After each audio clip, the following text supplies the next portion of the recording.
SportsCenter.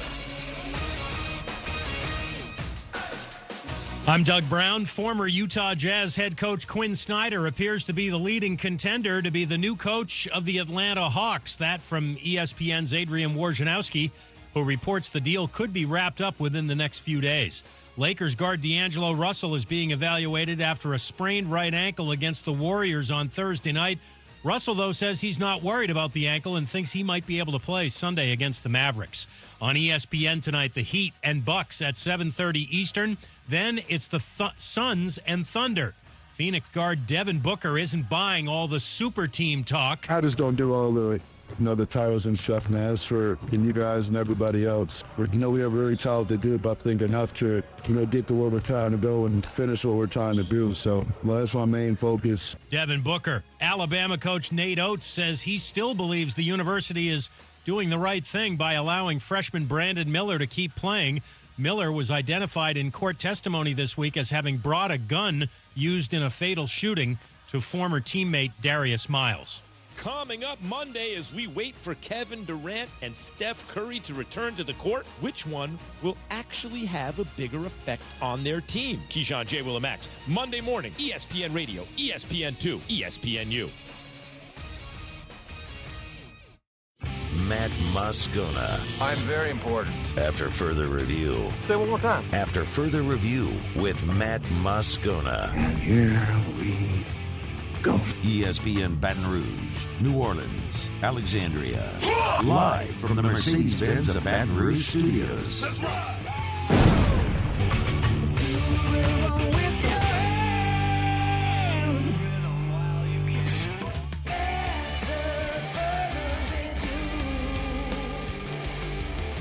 And welcome in, Friday edition of AFR, presented by Don Juan Cigar Bar. Matt Musso sitting in for Matt Moscona. Final day hosting for me. Scone will be back on Monday. Jacob Beck, Paul O'Neill along for the ride as well. Big show planned today as we send you into the weekend. There'll be plenty of LSU baseball talk throughout. Tigers and Kansas State Wildcats through 3 innings so far in Round Rock. It is tied at 1 run apiece. We'll get you a full kind of 3-inning recap update here to start the show momentarily. The LSU Ole Miss basketball game got a heck of a lot more interesting tomorrow as the Rebs fired Kermit Davis this morning. So LSU will face an interim coach, and rumors are already starting to fly on who might be next for the Rebels. We'll talk a little bit about that. The Saints, every day this week we've had some sort of restructure news, contract news. We have that again. We will go through it.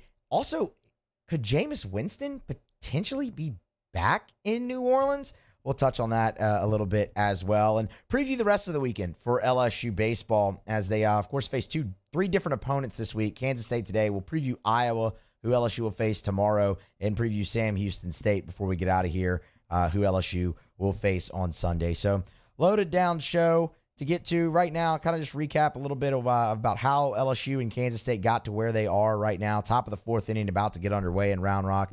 Paul Skeens back out onto the mound for LSU. It is a 1-1 game. Kansas State, they got their run early on top of the 1st inning.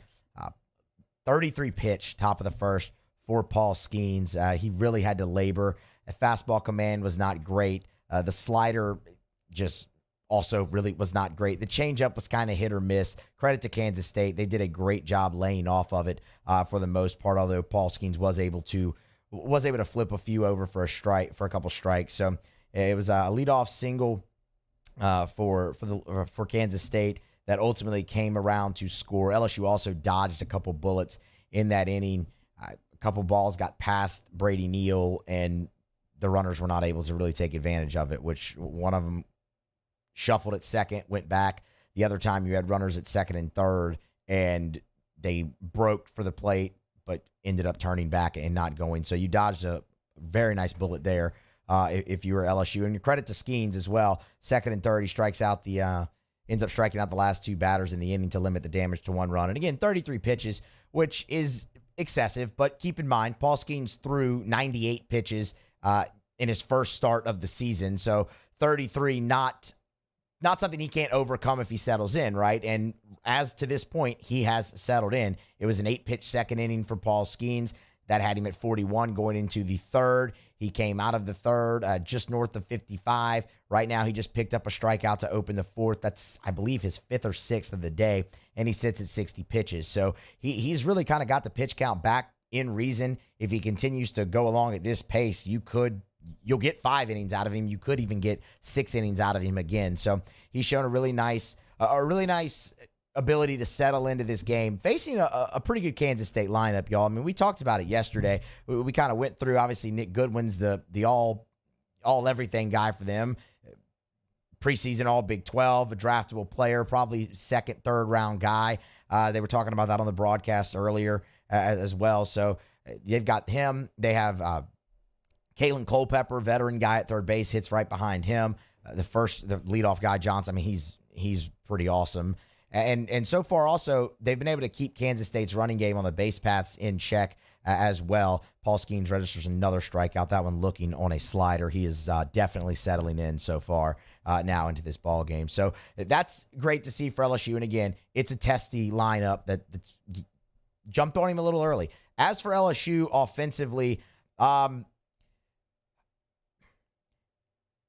if I could gripe for a hot minute, it was 80 degrees yesterday in Round Rock, Texas. It was 80 degrees when LSU was practicing. It was beautiful. It was perfect. And now today, come game time, it's overcast, cloudy, ugly. Everybody's in sleeves, coats, hoods, gloves. It's a miserable day for offense, and it's frustrating. It's frustrating because LSU has hit about 3 balls already that probably would have been a home run yesterday, or at least close. Jared Jones in the bottom of the first flew out, and the right fielder had his back against the wall when he caught it. The wind just held it up. Dylan Cruz rocketed a ball to the gap that Chris Burke reacted on the broadcast like it was gone immediately when Cruz hit it, and it ends up going to the warning track. Gavin Dugas in the second hit a warning track fly out to left field. So just a little frustrating. Not a great hitter's day. Where LSU did succeed wonderfully was in the bottom of the second. 3 straight singles to lead off the bottom of the second. That's how they tied the game.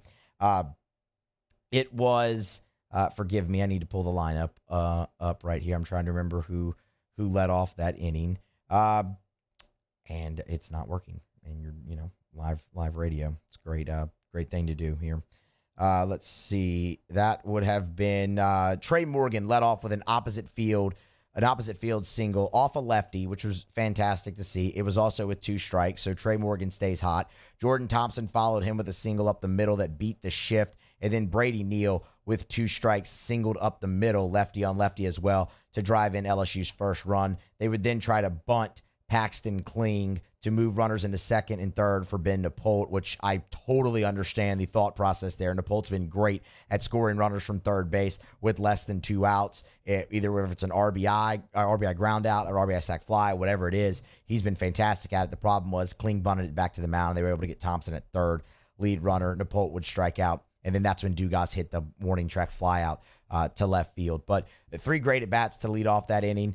I love seeing Brady Neal, left on left, true freshman, 2 strikes, deliver the single. Again, 7-hole guy with an RBI. Love the production from the bottom of the order. So that was fantastic as well. Paul Skeens completes the top of the fourth inning in order. So back to the dugout, tied at 1. LSU will come back up to the plate here, and I believe it will be, Jared Jones to lead. No, I'm sorry, it'll be Trey Morgan to lead off. So they're kind of right there, right where they were in the second inning. So a nice start. I will say this, the Kansas State starter who we talked about a little bit yesterday, the lefty, Owen Borma, Division III transfer from the University of Northwestern in Minnesota.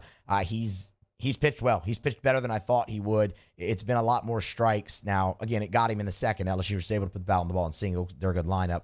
But he bounced back really nicely in the third, going through Cruz, White, and Jones. So struck out Dylan Cruz. So congratulations, Owen Borma. You'll be able to tell that story for the rest of your life. You were able to strike out a potential number 1 overall draft pick, and one who, if health stays great, will have a long and probably lucrative major league career in Dylan Cruz. So cool moment there. He's in the middle of his second trip through the lineup. Very curious to see how LSU is able to attack him going forward in the game. So it's been a tightly contested ball game so far through 3.5, 1-1 LSU and Kansas State as Morgan digs in to lead off the 4th inning. Getting set to grab our first break here. We're going to come back on the other side. Ole Miss, they fired Kermit Davis, and that creates a whole host of questions, obviously. First and foremost, LSU plays them tomorrow. Tigers coming off their first win of the calendar year over Vanderbilt, now going to Ole Miss. It's a battle of 2-13 teams in the league. Honestly, you needed some type of intrigue. Ole Miss provided that today by firing their head coach. That move, not necessarily surprising. What's next has obviously generated a lot of conversation already, and specifically around these parts. And I'm sure most of you know why. So we'll get into that a little bit. Still have to go around the SEC. And as we said, we'll sprinkle in plenty of LSU baseball throughout as they are in action right now in Round Rock versus Kansas State. In the meantime, we grab our first break. We'll come back on the other side with more. It's Fridays After Further Review presented by Don Juan Cigar Bar. Stay here. AFR. AFR is brought to you by Rouse's. Y'all, we are moving into springtime, and springtime at Rouse's means crawfish time. Live or boiled, get by Rouse's. Any of the locations. You can go to rouses.com to get more information. That's rouses.com. Or just walk into any of the Rouse's locations. They're boiling crawfish every single day. And y'all, they have their own boiling rooms at Rouse's. So it's not like these are outsourced. They're boiled right there on site daily at all the Rouse's locations. When you walk in, go into any Rouse's, go to the left. Go to the seafood department. You'll see the hot and boiled kiosks. They'll have the boiled crawfish already bagged, priced. Grab it and go. It's at Rouse's. Rouse's is the official supermarket of the New Orleans Saints. We always say Rouse's, this feels like home. For party trays, dinner tonight, or all your groceries, they got you at Rouse's. So go to rouses.com or find the Rouse's nearest you. Rouse's, this feels like home. Bayou Ford has $10,000 off MSRP on select new 2022 Ford F-150 trucks. $10,000 off plus 0% financing. And all new Bayou Ford vehicles come with a 1 million-mile warranty. The crew at Bayou Ford is going to do right by you. Gulf Coast Bank and Trust is giving our customers the power to bank anywhere, anytime during this challenging event. And we're right there with you. Our mobile banking app is a smart way to manage your money and time. Gulf Coast Bank and Trust, the bank that cares about you. We get it done with strength, commitment, dedication, grit. Let's go, defense!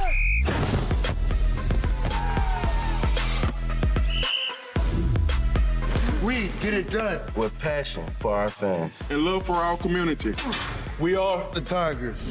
Get it done. Let the values of the purple and gold be in your starting lineup this season. And as always, get it done. Women who suffer from cardiac arrest outside of a hospital are less likely than men to receive life-saving CPR from bystanders. This is especially true for Black and Latino women. Be the one in your family to help change this statistic by taking the American Heart Association's challenge to learn CPR. Be the beat for someone you love. You can make a difference when it matters most. Go to heart.org today to take the CPR challenge and save lives.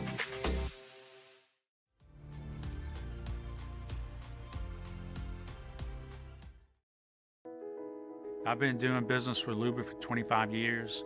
They're dependable, trustworthy. It's just the attention to detail with our clients. Our folks have years and years of experience. They're highly trained professionals, but many companies have that asset. What I'd like to think makes Luba a bit different is that we use those talents in a way that truly is dedicated to serving the needs of the folks who depend on us. Hi, I'm Brandon Landry, founder and CEO of Walker. Hi, my name is Dr. Craig Green. This is Ryan Terrio with HUDCORoofing.com. Hey, it's Matt Moscona. No matter how big your commercial roofing job, HUDCO can help. My patients come to me because they trust that I can get the job done at a high level. Ryan Terrio and Richard Tilley have the same level of trust when it comes to roofing. If you have a roofing issue, call HUDCO Roofing. Give us a call, 364-1007, and we'll come to your house and give you a free inspection.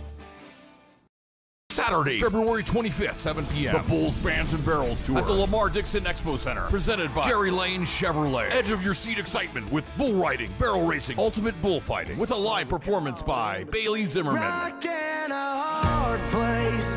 With Timothy Wayne. Plus two-time PBR world champion Chris Shivers. And Brinson.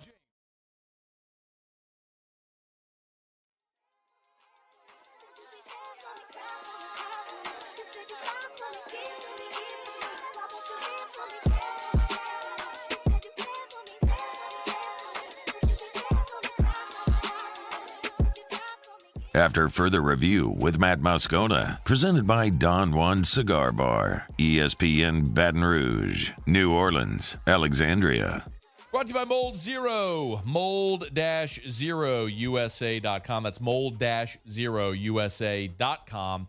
Check them out online. I tell you this all the time. If you notice mold, if mold is a problem, or even odors, Mold Zero can help. And so often people see mold and they think, we're going to have to cut sheetrock. We're going to have to pull things out of the wall. No. With Mold Zero, this is easy. This is minimally invasive with little or no disturbance in that respect. They'll come in. They will spray their fog. You let it dwell. Wait about a couple of hours or so for the fog to dissipate. Then you go back into your home. That fog gets into every nook and cranny, so it kills mold and other pathogens. It'll remove odor. They service the entire greater Baton Rouge and greater New Orleans area. So check them out at mold-0usa.com to get that free quote and estimate. mold-0usa.com. So Matt McMahon and the LSU men's basketball team, they'll head over to Oxford for a nighttime tip against the Rebels tomorrow from the Pavilion. And it's a game that I kind of touched on a little bit there as we went into the break. It needed some intrigue because it's 2-13 teams. And thank you to the Ole Miss administration. They provided us a little bit of that intrigue this morning when they fired head men's basketball coach Kermit Davis. It's not a surprise that Kermit Davis was fired. We all knew it was coming. You can't have the record that he had there that just and keep your job. So, since his first year where they went 20-13, 10-8 in the league, and made the NCAA tournament as an 8 seed, from that point forward, they hadn't been back to the NCAA tournament, and the Rebels went 22-47 in the SEC over the past 4 years. So, look, he was going into it. He was in his 6th season. They're 10-18. It's not surprising. Ole Miss released their statement, thanked for his dedication to the Ole Miss basketball program. Kermit Davis released his statement. Thank you, Ole Miss, for the time. All the pleasantries exchanged that you expect in a mutual parting of ways. That's all I have to say about Kermit Davis being let go. Now for the intrigue from 2 different angles. Let's start with the game just so we can get that out of the way, and then we can talk about Will Wade and all the rumors that go around with that and him coaching Ole Miss in the future. So let's talk about the game. So assistant coach Win Case will serve as the interim head coach for Ole Miss. He is a long disciple of Kermit Davis, was with him at Middle Tennessee for the majority of that tenure, followed him here to Ole Miss. He's his right-hand man. I'm very interested to see if Ole Miss gets that interim bump.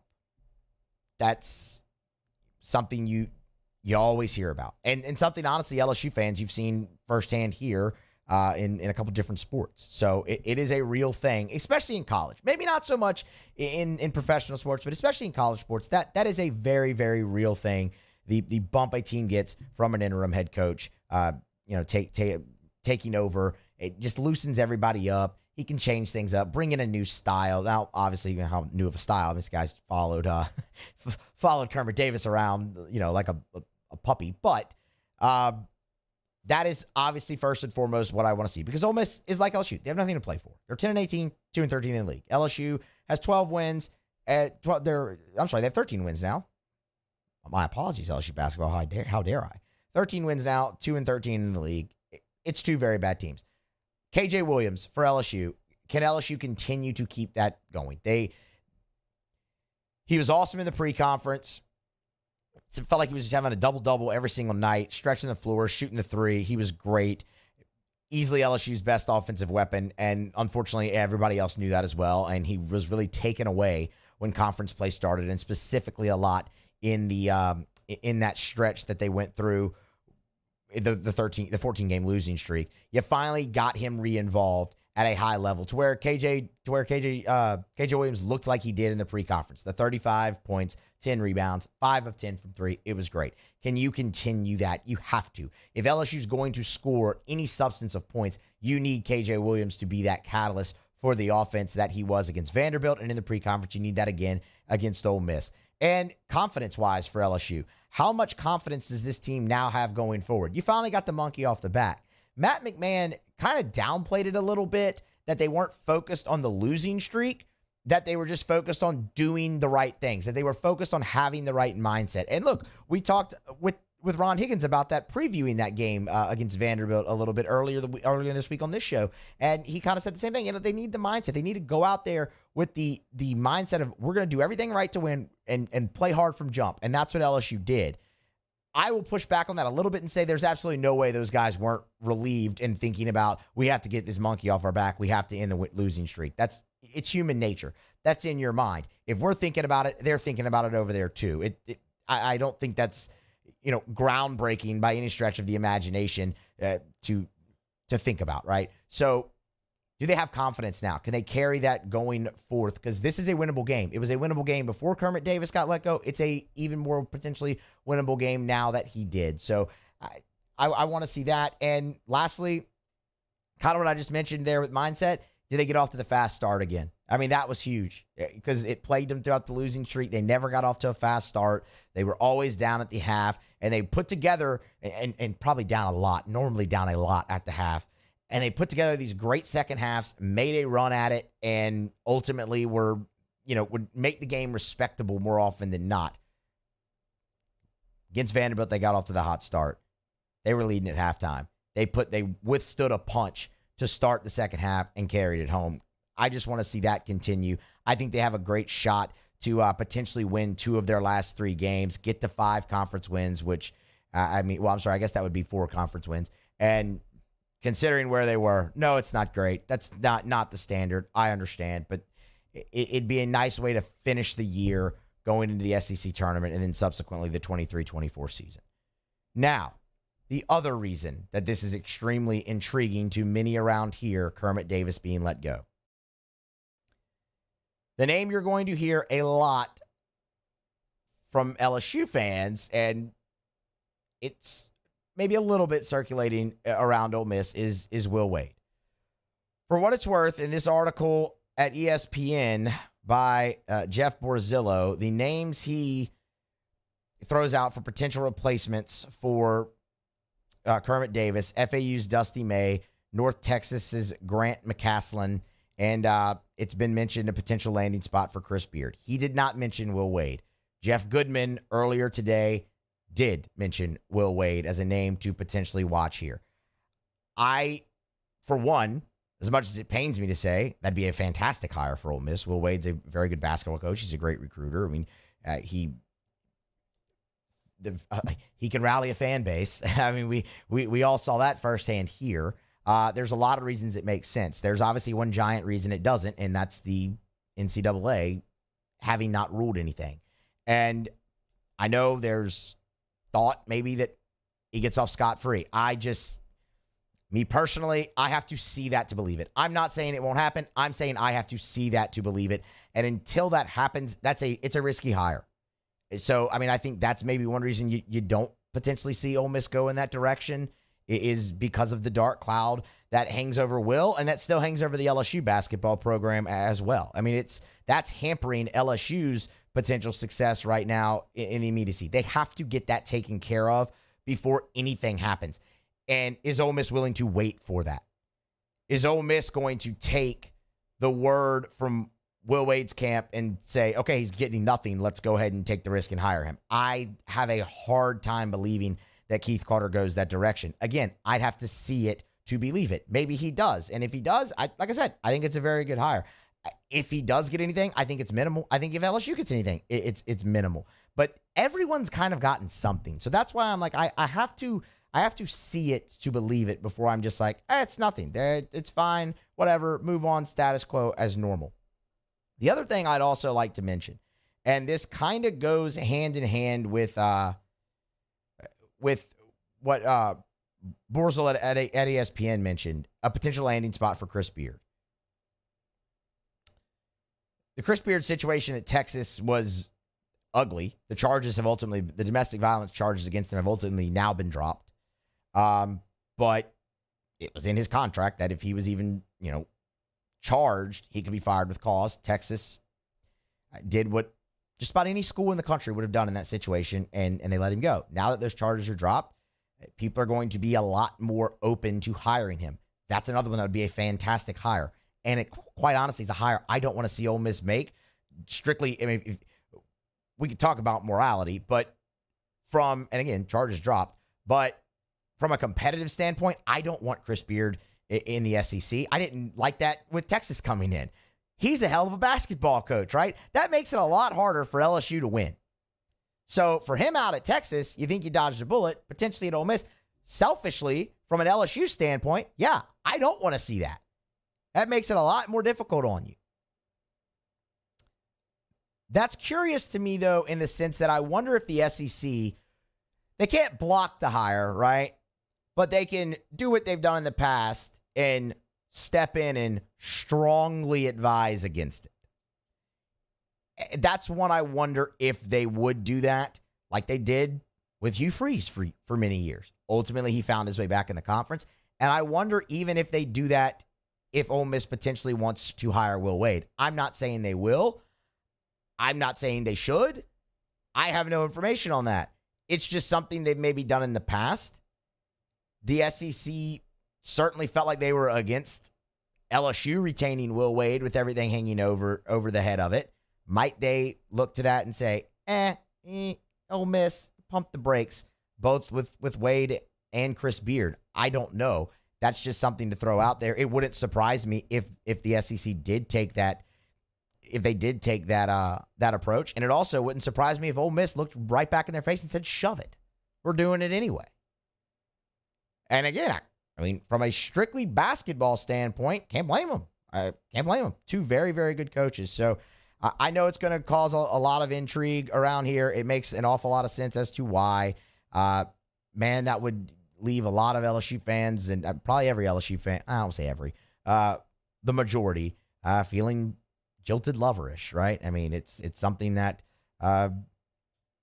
we've all been through before here, for sure, covering LSU and watching LSU and rooting for LSU. So just something to keep an eye on. Obviously, that'll heat up, and I'm sure this will not be the last you've heard of it, or we'll hear of it as the weeks go along. Curious to see how quickly Ole Miss moves as well. That'll tell you a lot. But in the immediacy, they'll face LSU on Saturday night at the Pavilion. Interim head coach Win Case will lead the Rebels against Matt McMahon and the Tigers as they look for their second win in a row here in conference play down the stretch with 3 left to play. We're going to grab a break, come back on the other side. LSU's trying to get something cooking in the Round Rock Classic. Kansas State has gone to their bullpen here in the bottom of the 5th inning, still tied at 1. We'll update you on the latest with that next. Go around the SEC as well. It's Friday's AFR presented by Don Juan Cigar Bar. Come back with us. AFR. AFR is brought to you by the Renaissance Hotel and the Watermark Hotel, 2 great locations. If you're downtown or in Southtown, our friends at the Watermark and the Renaissance can certainly help make your next event spectacular, whether it's a wedding or an intimate gathering downtown at the Watermark, Baton Rouge's premier luxury hotel, or if you're at the Renaissance for a board meeting. They have elegant, intimate board meetings for a dozen people, or meeting space for up to 500 people in their spacious ballroom. At the Renaissance, they like to say, we're in the business of saying yes. So if it's annual conferences, award banquets, nonprofit school fundraisers, if you're hosting a sports team, a formal cotillion etiquette classes, they do it all at the Renaissance Hotel right there on Bluebonnet. It's the Renaissance Hotel. You can check them out online for reservations or to get more information. It's the Renaissance and the Watermark, downtown and Southtown. Check them out at the Renaissance Hotel. Follow us on Twitter at 1045ESPN to cast your vote in the Citizens Bank and Trust poll of the day. Vote daily inside Off the Bench, anytime. Hunt Palmer. And after further review, Citizens Bank and Trust brings you the poll of the day via Twitter at 1045ESPN. Bayou Chrysler Dodge Jeep Ram has $10,000 off new 2022 Ram 1500s. 2022 Ram 1500 trucks on our lot now with $10,000 off MSRP. All new Bayou vehicles come with a 1 million mile warranty. If you need sales or service, the crew at Bayou is going to do right by you. Louisiana. It's a place defined by culture, by pride, by passion, by people who do more than love this place. They celebrate it, elevate it, champion it, They are the individuals who embody what makes Louisiana great. The companies that make Louisiana a better place to work and live. The nonprofits leading transformational change in our communities. Champions of Louisiana are all around us, and LWCC is proud to celebrate them because we've always been Louisiana loyal, supporting the workers, the innovators, the change agents of this great place we call home. Who are the champions around you?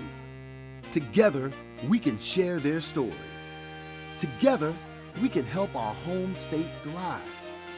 Together, we are Louisiana loyal. Always.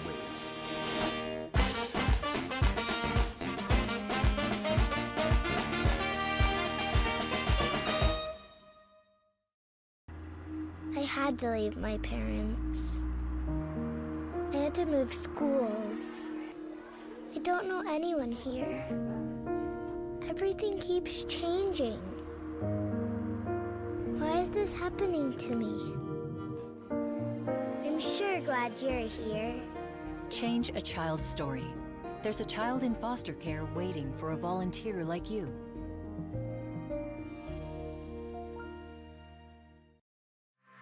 Women who suffer from cardiac arrest outside of a hospital are less likely than men to receive life-saving CPR from bystanders. This is especially true for Black and Latino women. Be the one in your family to help change this statistic by taking the American Heart Association's challenge to learn CPR. Be the beat for someone you love. You can make a difference when it matters most. Go to heart.org today to take the CPR challenge and save lives.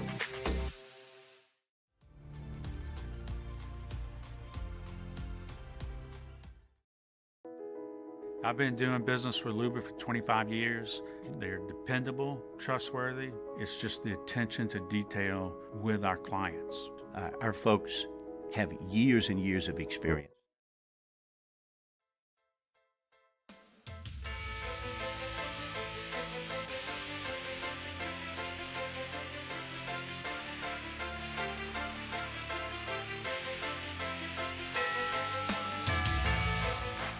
After further review with Matt Moscona, presented by Don Juan Cigar Bar, ESPN Baton Rouge, New Orleans, Alexandria.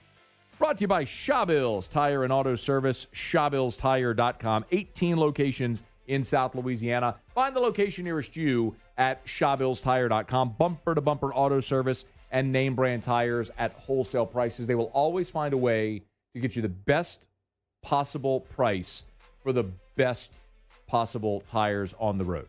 That's what they do at Shawbills. And when they get you in by selling you the best tires, the cheapest price possible, they're going to treat you like family, and they're going to treat you so good you're going to keep coming back year after year after year every time you need anything for your vehicle. Tires rotated, oil changed, check engine light on, brakes squeaking, whatever's wrong with your vehicle, bring it to Shawbills. Let them give it the once-over. And you can always schedule online, so it's convenient. ShawbillsTire.com. Find the location nearest you at ShawbillsTire.com. Shop tires online at ShawbillsTire.com. Be sure to ask about the Shawbills credit card as well, because you can save $50 off your first purchase when you use the Shawbills credit card only at Shawbills. Paul Skeens back on the mound for LSU in the top of the sixth inning. Retired the first hitter on a little soft looping liner to shortstop to Jordan Thompson. Get you a full update there. It's still tied at 1 here momentarily. But first, we'll lead off the segment going around the SEC.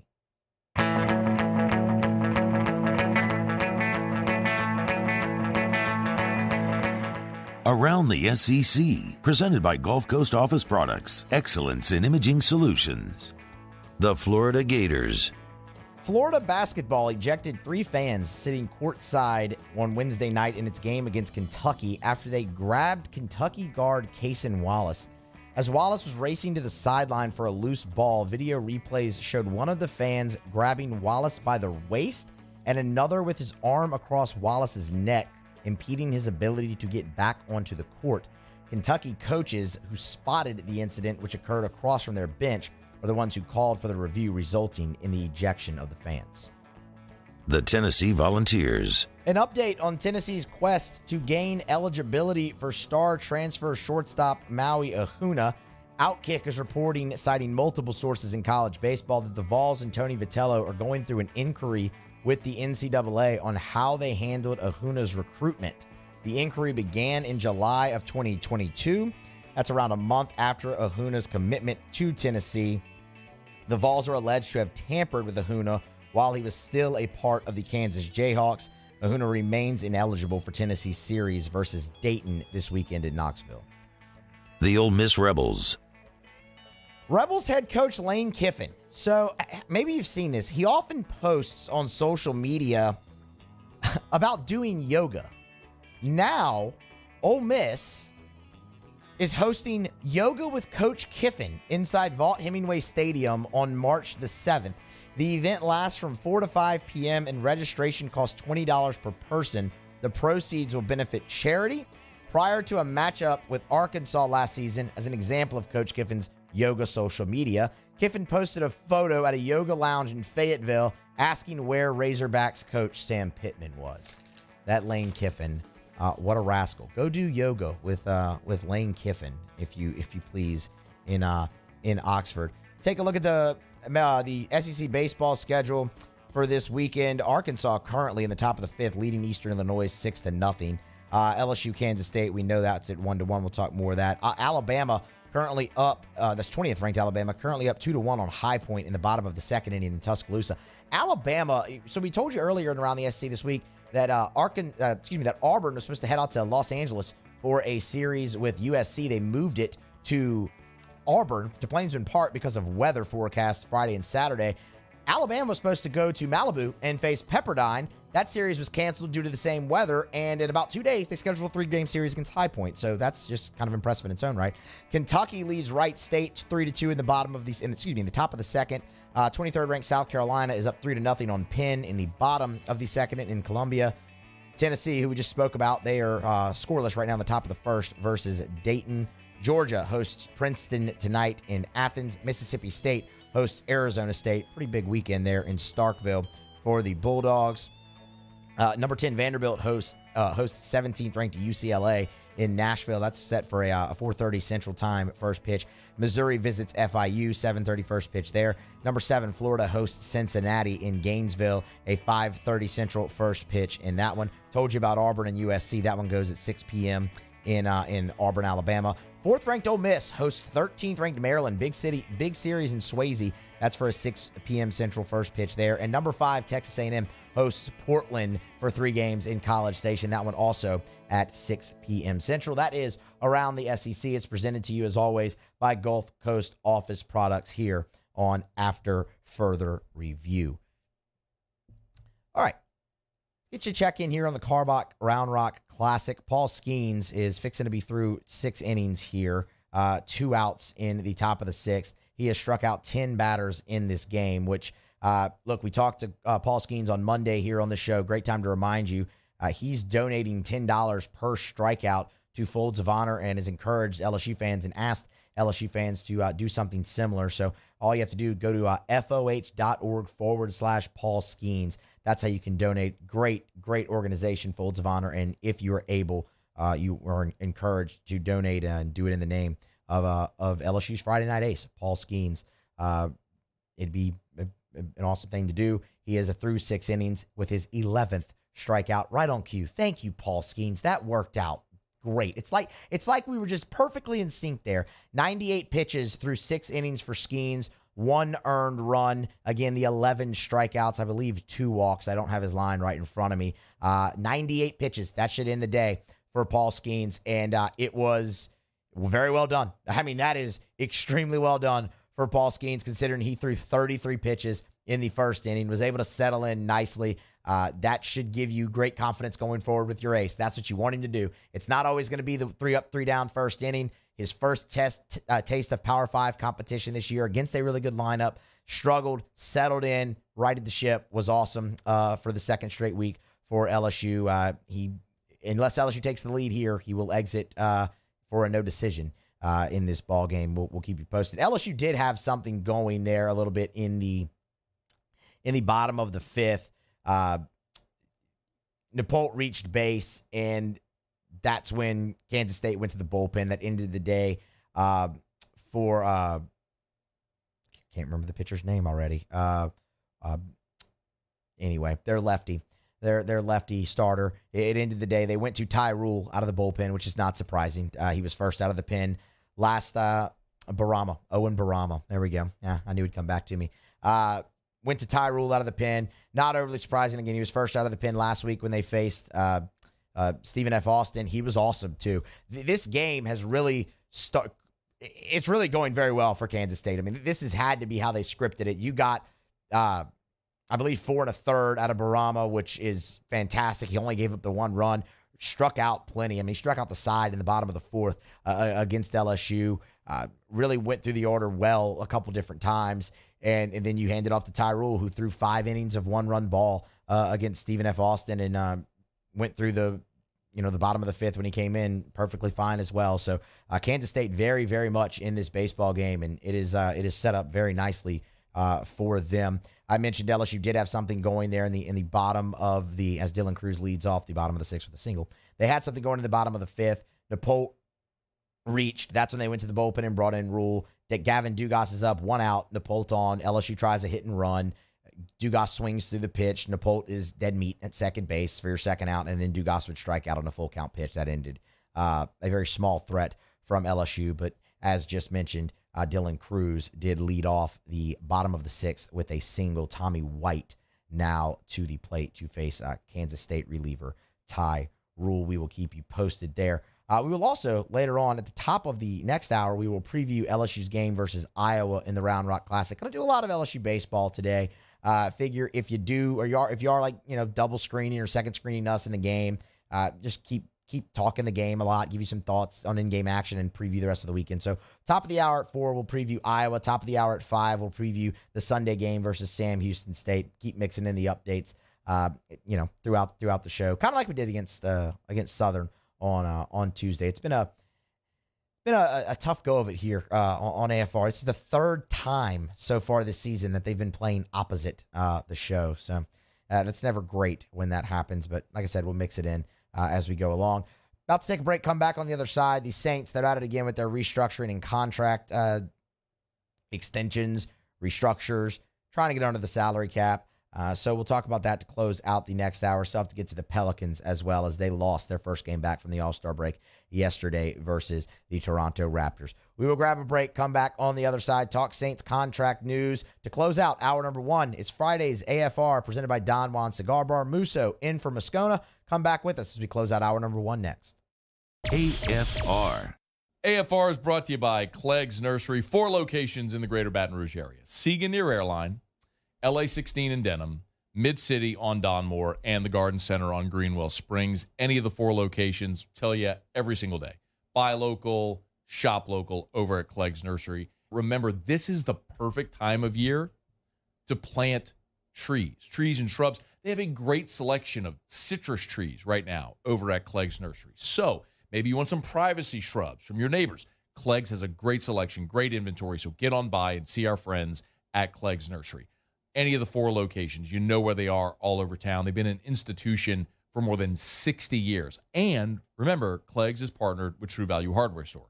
So anything you'd find at a True Value Hardware Store, you'll also find at Clegg's Nursery. So if you're a green thumb or a do-it-yourselfer, it's one-stop shop at Clegg's Nursery. Buy local, shop local. Tell them Matt sent you to Clegg's Nursery.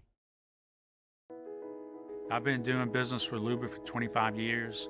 They're dependable, trustworthy. It's just the attention to detail with our clients. Our folks have years and years of experience. They're highly trained professionals. But many companies have that asset. What I'd like to think makes Luba a bit different is that we use those talents in a way that truly is dedicated to serving the needs of the folks who depend on us. Gulf Coast Office Products is a nationally recognized Savin office equipment dealer based right here in Louisiana. Over 100 employees strong, Gulf Coast has the boots on the ground to support all vertical markets, from education, engineering, legal, and finance. With the latest in office technology, from desktop to production segment units, Gulf Coast and Savin have the perfect fit for you. Call 225-756-2644. That's 756-2644 for Gulf Coast Office Products.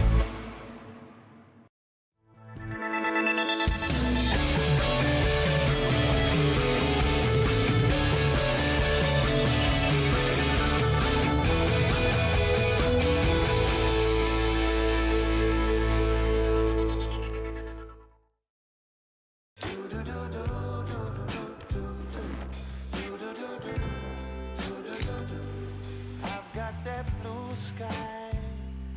I've got that sunshine. Hi, I'm Brandon Landry, founder and CEO of Walker. Hi, my name is Dr. Craig Green. This is Ryan Terrio with HUDCORoofing.com. Hey, it's Matt Moscona. No matter how big your commercial roofing job, HUDCO can help. My patients come to me because they trust that I can get the job done at a high level.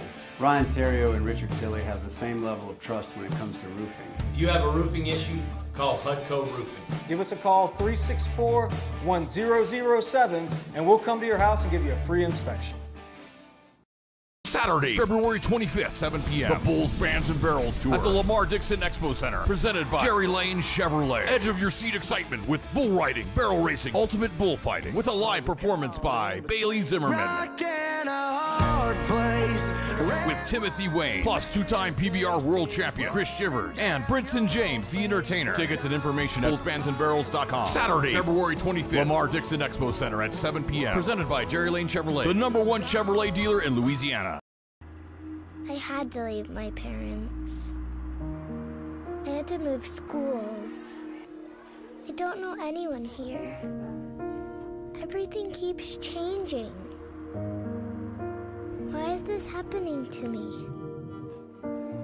I'm sure glad you're here. Change a child's story. There's a child in foster care waiting.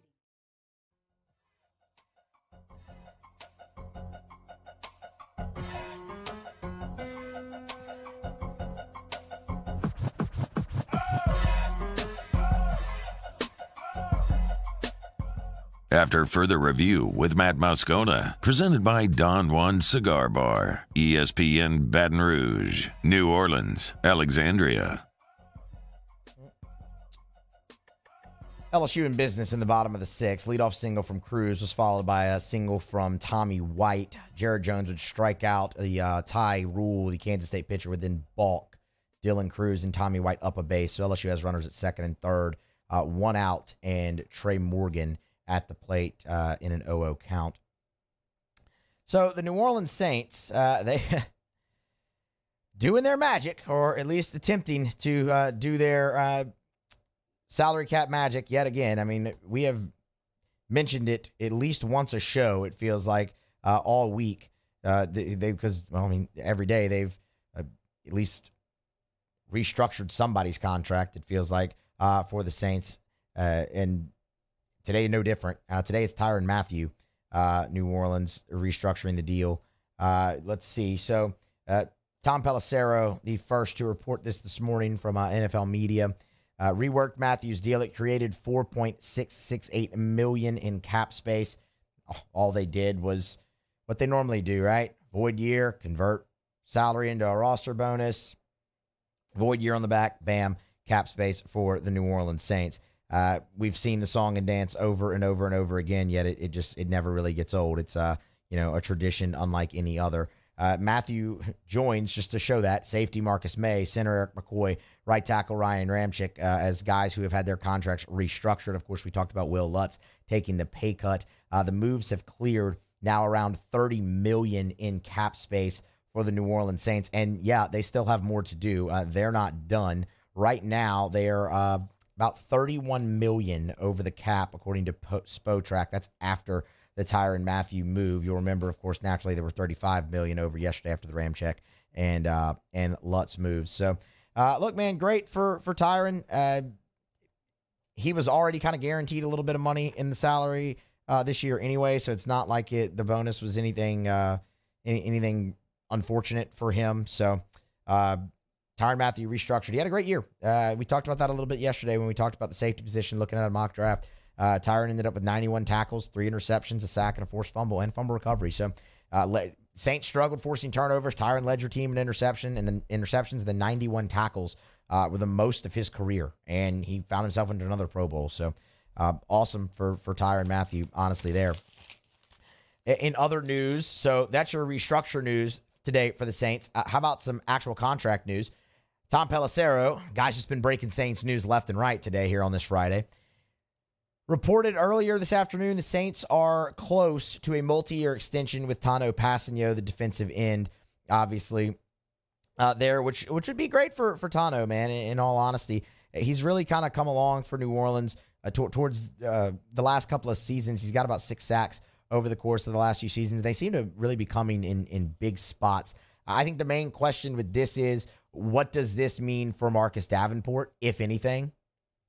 There's been plenty of talk all offseason and honestly throughout last year on, is this it for Marcus Davenport in New Orleans? And I am of the belief that, yes, it is. They will move on. I mean, he's also just let him go into free agency, and he's been mentioned in articles about best free agents available. So, I mean, although the Saints haven't done that yet, if they bring him back or whatnot, I don't think they will. I'm of belief that he moves on, and it's the right time. I mean, haven't the Saints been more than patient with Marcus Davenport at this point through his career? I mean, ultimately 2 first-round picks invested in the guy, and it's the same old story. He hasn't been able to stay on the field. And when he's been out there, sure, it's been productive and he's impacted the game, and that's all well and good. But it has not been enough for Marcus Davenport. This does not obviously necessarily mean they won't bring him back, but I think it is a step in the direction of them moving that direction. At least it can be interpreted as that. Haven't seen the terms or anything of this agreement, this new contract with Tano Passanio yet, but again, Tom Pelissero was reporting that that would be the direction that the Saints were heading in. I'm trying to find it real quick on Twitter if there is anything new from Pelissero or anybody on Tano Passanio and the New Orleans Saints. Give me 1 second here. LSU took a 3-1 lead, by the way. I will talk about that and how it happened here momentarily. No, he still just has the original tweet. Closing in on a multi-year contract extension, 6 sacks over the past 2 seasons, was set to become a free agent. So they'll bring back Tano Passanio, and good on him. I like Tano. I think he's a good player. So he's coming back. Interesting to see what they do in the draft. Defensive end's been a position there. Obviously, Cam Jordan kind of wrapping up his career. Peyton Turner, that has not worked out great. Kind of in the same boat, really, as a Marcus Davenport, except there's only 1 first-round pick invested in him. But a lot of injuries early in Peyton Turner's career, and it's disappointing that somebody they like, obviously, the versatility of potentially playing inside or out, and it's another body at defensive end. That's a spot the Saints need and that they will address in this draft, I do believe. And we actually might have a little bit more on that later in the show. A potential option for them that I think most of you would like if you're around at 5:15.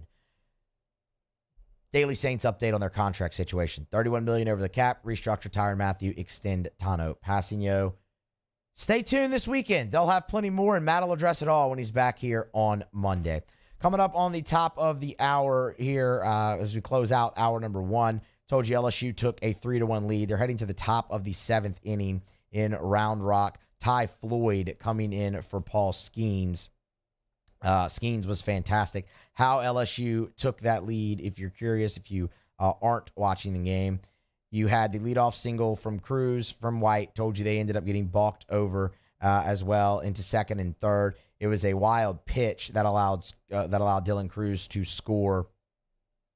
So that made it 2-1. And then Trey Morgan reached on a fielder's choice RBI, scoring Tommy White from third. Jordan Thompson, that made it 3-1. Jordan Thompson would reach on a fielder's choice of his own. And then Brady Neal struck out swinging to end the inning. But LSU, they are up 3-1 as you head to the top of the 7th. Ty Floyd now relieves Paul Skeens after a stellar outing from Skeens. Excited to see the second outing here for Ty Floyd. He was quite literally perfect. 9 up, 9 down in 3 innings in his outing this past weekend versus Western Michigan. Grab a break, come back on the other side here as we're wrapping up hour number 1. We'll continue LSU baseball conversation.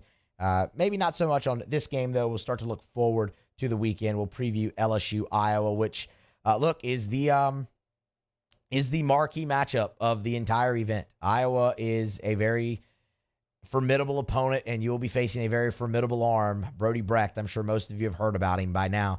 We will talk Brody Brecht, Iowa, and the matchup versus LSU at the top of the hour. Still have to get to the Pels and their loss to the Raptors last night by 5.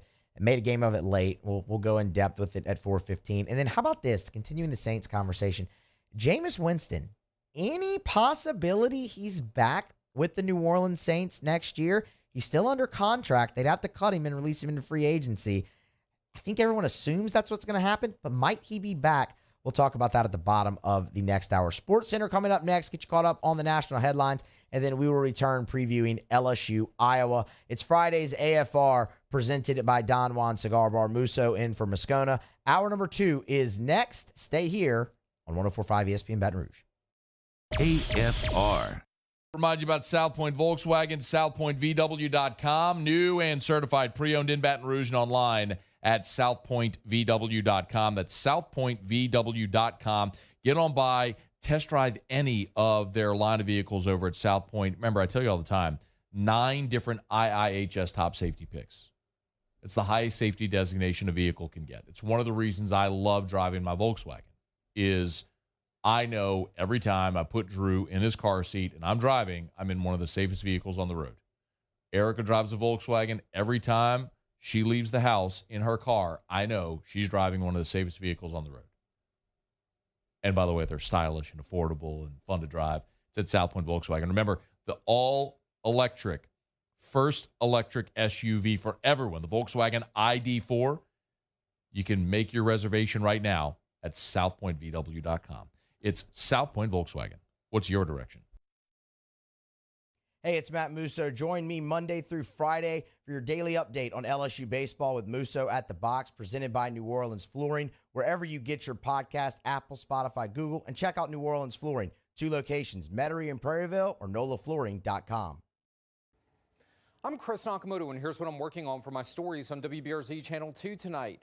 Fallout is growing after the WBRZ investigative unit exposed a good old boy contract where high-ranking employees at Angola secured a lucrative contract to cut grass at Angola. The Department of Corrections angry with WBRZ for exposing this. Hear what the state entity that issued the contract is saying about it. I'm Chris Nakamoto from WBRZ. Watch more tonight on WBRZ Channel 2. Corval Toyota in Opelousas is spreading the love this month with amazing deals. Get 3.99% financing on new 23 Highlanders, and as always, you'll never pay over MSRP. So come on down to Happy Town. That's Corval Toyota in Opelousas, Happy Town, USA.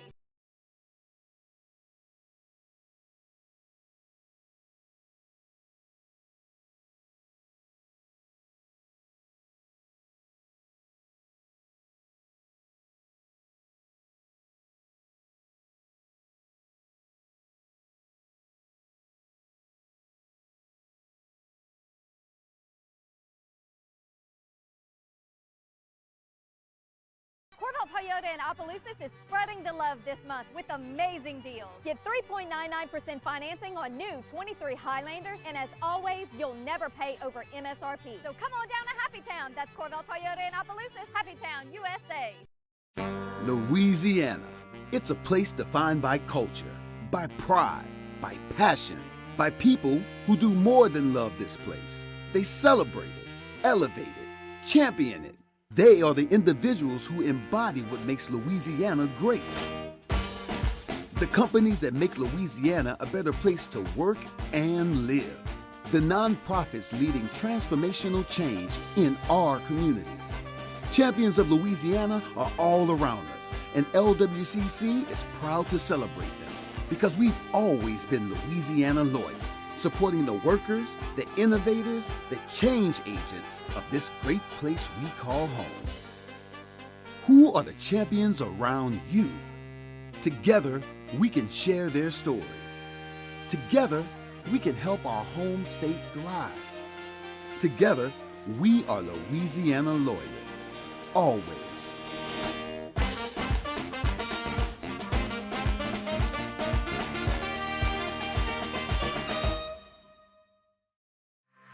Women who suffer from cardiac arrest outside of a hospital are less likely than men to receive life-saving CPR from bystanders.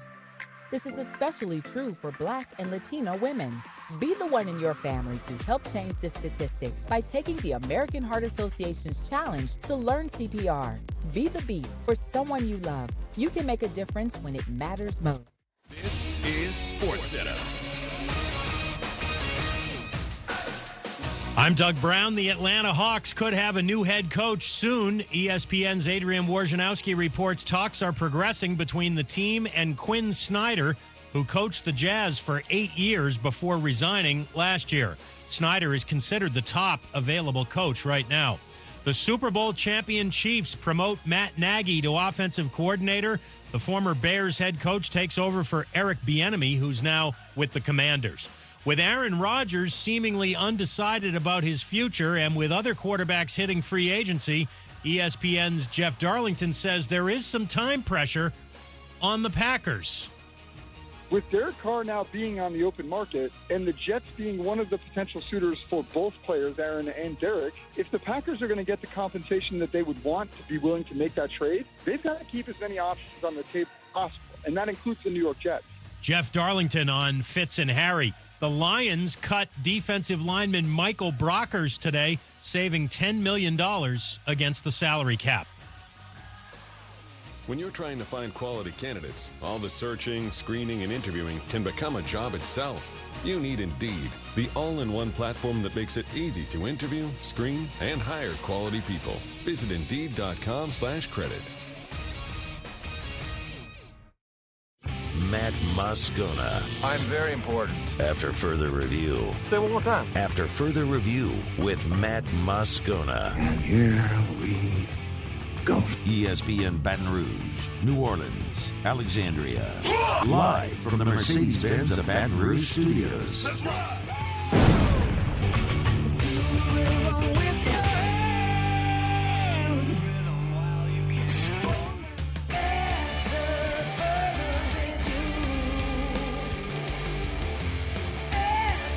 Hour number 2 of a Friday edition of After Further Review presented by Don Juan Cigar Bar. Matt Musso filling in for Matt Moscona. Jacob Beck, Paul O'Neill along for the ride. Been in the chair all week for Scone. He'll be back on Monday, enjoying some nice time off. But again, back with you on Monday. He'll recap everything he missed over the weekend and the week while he was out. It's funny. We normally had this big joke, right, Paul, that every time Matt's out, he misses some giant breaking news. I think he kind of largely escaped that this week. I guess maybe Tuesday with LSU football, the Malik Neighbors situation, and Brian Polian. But usually it's a little bigger. Yeah, usually it's like something massive, like a breaking a player getting signed by the Saints or something. Yeah. So I think he kind of dodged the bullet this time. So maybe not too much to recap when he comes back, but yeah, there's still time. There's still there. Yeah, there is. We got 2 hours left here, right? We got 2 hours left before it's all said and done. LSU playing opposite right now. The show in Round Rock, leading Kansas State 3-2. The Wildcats added a solo homer. Ty Floyd was on the bump, but did bounce back with a strikeout. Struck out 2 in the inning, as a matter of fact. So LSU leads it 3-2. Paul Skeens, 6 outstanding innings, does stand to win the ball game right now if LSU can hold on to the 3-2 lead. Let's turn our attention a little bit to the rest of the weekend for LSU, though. Obviously, in this tournament, you're playing 3 different teams. Kansas State today, Iowa tomorrow, Sam Houston State on Sunday. Let's start with Iowa, the game you'll see tomorrow. And mentioned it before we hit top of the hour break there. It is the marquee matchup in the entire tournament, Iowa and LSU. This is the Big Ten is a bad baseball league. Let's just be honest. Call it what it is. They're not good. They had a winning percentage combined of around 400 on opening weekend. It's not a good league. And because of that, it hampers some of their good teams from getting into the NCAA tournament. That was Iowa last year. Iowa last year was 39-16. And they got 17-7 in the Big Ten and got left out. It was a one-bid league. Maryland won the league and got in. And won the league, won the tournament, got in. That tells you everything you need. 39-16, 17-7 in your league, you got left out.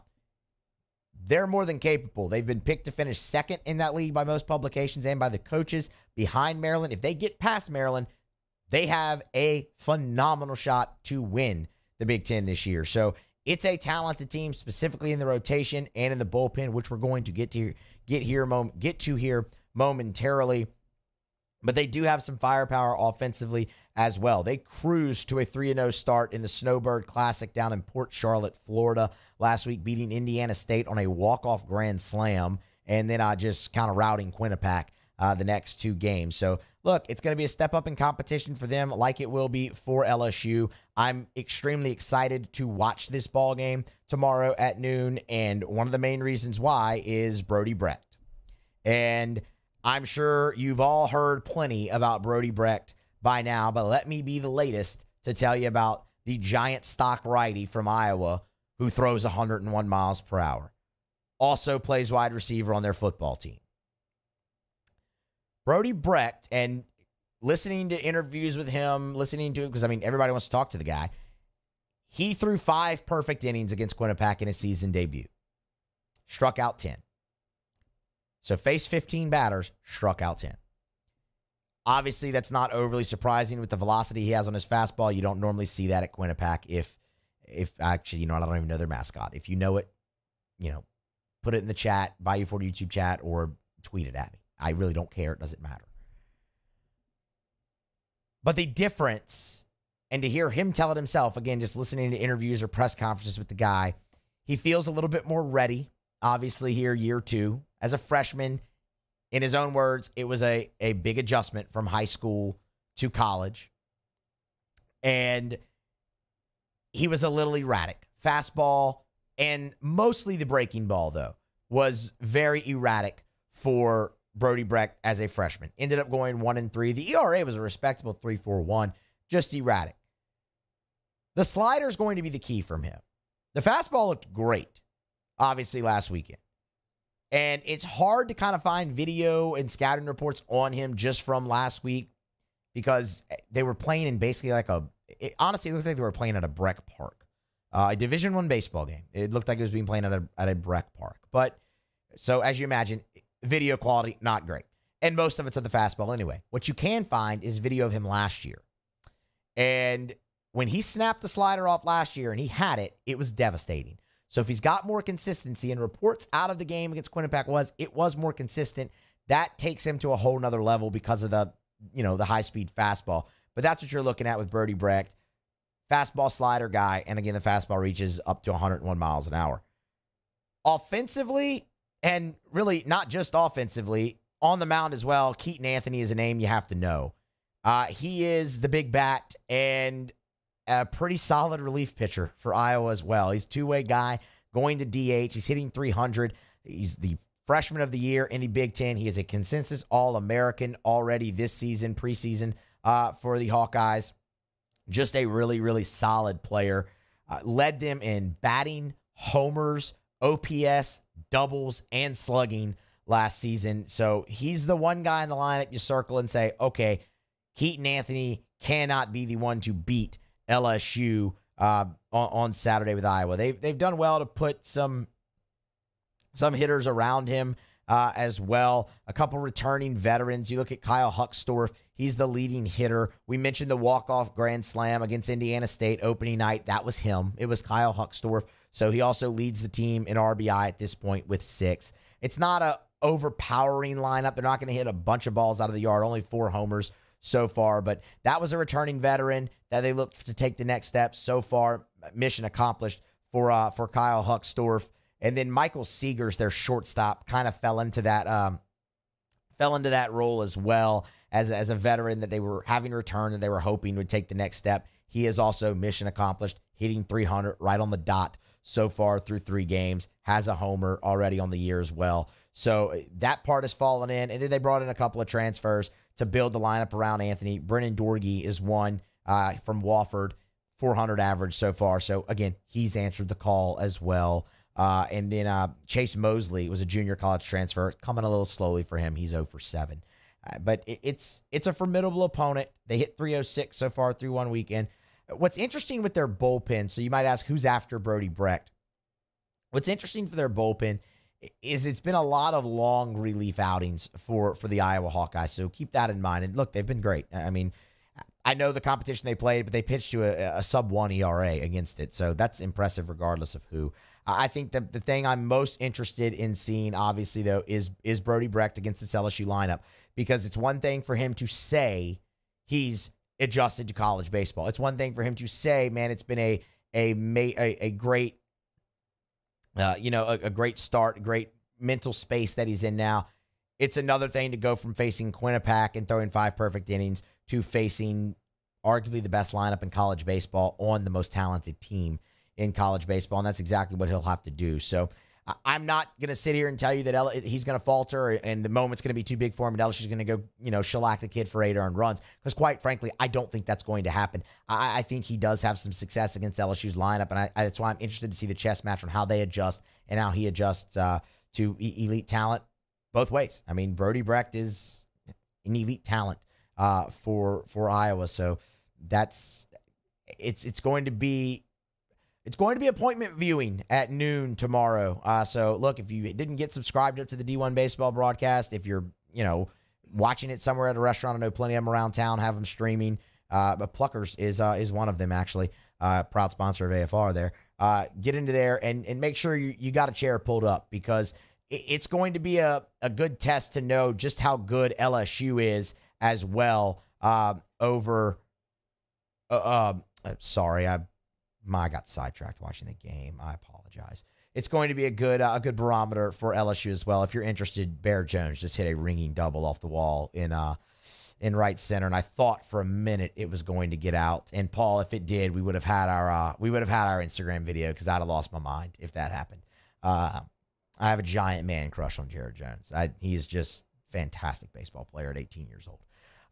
So LSU now 7-2 is the score. They've opened it up against Kansas State, and it's looking good for Paul Skeens to get his second win of the season, and just more RBIs to the total there for Jared Jones, which is fantastic to see. They're not done. That does it for Ty Rule. They are pulling him, is Kansas State.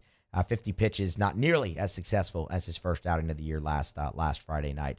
So pitching change for Kansas State. It looks like it'll be Shea Hardis, the Texas Tech transfer, coming in. Jared Jones at second and 1 out. Getting set to grab our break. That kind of derailed my Iowa preview. I'm sorry. They're good. They have a shot to win their league. They're going to face LSU, who is projected to win their league. It's going to be the marquee matchup at noon tomorrow. Pull up a chair. Enjoy it.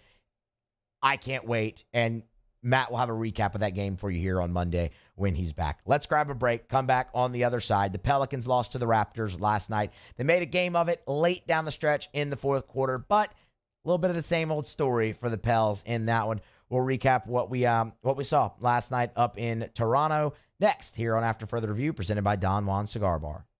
AFR. If you are even thinking about selling your home, I'm going to give you a phone number. I'm going to give you the only phone number that you will need. I'm going to give you Darren James's phone number. It's Darren's cell. Like, you can call this number, you can text this number, and you are literally calling or texting the phone number that Darren James has in his pocket or on his hip. I'm talking about the realtor that sells more homes than anybody. A guy on the Wall Street Journal is listed the top 1,000 realtors in America based on the number of homes sold. You ready? 335-7666. 335-7666 or agent225.com. Of course, you can go to the website, agent225.com. If you need to sell your home, you need to maximize your return on the home, you want a hassle-free, pleasant experience, you need Darren James. 335-7666 or agent225.com. If you need to sell your home, you need Darren James. Agent225.com. Think real estate, think Darren James. Bayou Chrysler Dodge Jeep Ram has $10,000 off new 2022 Ram 1500s. 2022 Ram 1500 trucks on our lot now with $10,000 off MSRP. All new Bayou vehicles come with a 1 million mile warranty. If you need sales or service, the crew at Bayou is going to do right by you. Hi, I'm Brandon Landry, founder and CEO of Walker. Hi, my name is Dr. Craig Green. This is Ryan Terrio with HUDCORoofing.com. Hey, it's Matt Moscona. No matter how big your commercial roofing job, HUDCO can help. My patients come to me because they trust that I can get the job done at a high level. Ryan Terrio and Richard Tilley have the same level of trust when it comes to roofing. If you have a roofing issue, call HUDCO Roofing. Give us a call, 364-1007, and we'll come to your house and give you a free inspection. Saturday, February 25th, 7 p.m. The Bulls, Bands, and Barrels Tour at the Lamar Dixon Expo Center. Presented by Jerry Lane Chevrolet. Edge of your seat excitement with bull riding, barrel racing, ultimate bullfighting. With a live performance by Bailey Zimmerman. Rockin' a hard place. With Timothy Wayne. Plus two-time PBR world champion Chris Shivers. And Brinson James, the entertainer. Tickets and information at bullsbandsandbarrels.com. Saturday, February 25th. Lamar Dixon Expo Center at 7 p.m. Presented by Jerry Lane Chevrolet. The #1 Chevrolet dealer in Louisiana. I had to leave my parents. I had to move schools. I I don't know anyone here. Everything keeps changing. Why is this happening to me? I'm sure glad you're here. Change a child's story. There's a child in foster care waiting for a volunteer like you.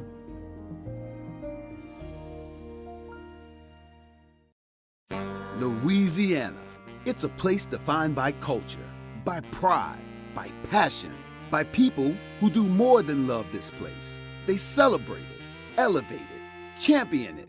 They are the individuals who embody what makes Louisiana great. The companies that make Louisiana a better place to work and live. The nonprofits leading transformational change in our communities. Champions of Louisiana are all around us, and LWCC is proud to celebrate them because we've always been Louisiana loyal, supporting the workers, the innovators, the change agents of this great place we call home. Who are the champions around you? Together, we can share their stories. Together, we can help our home state thrive. Together, we are Louisiana loyal. Always.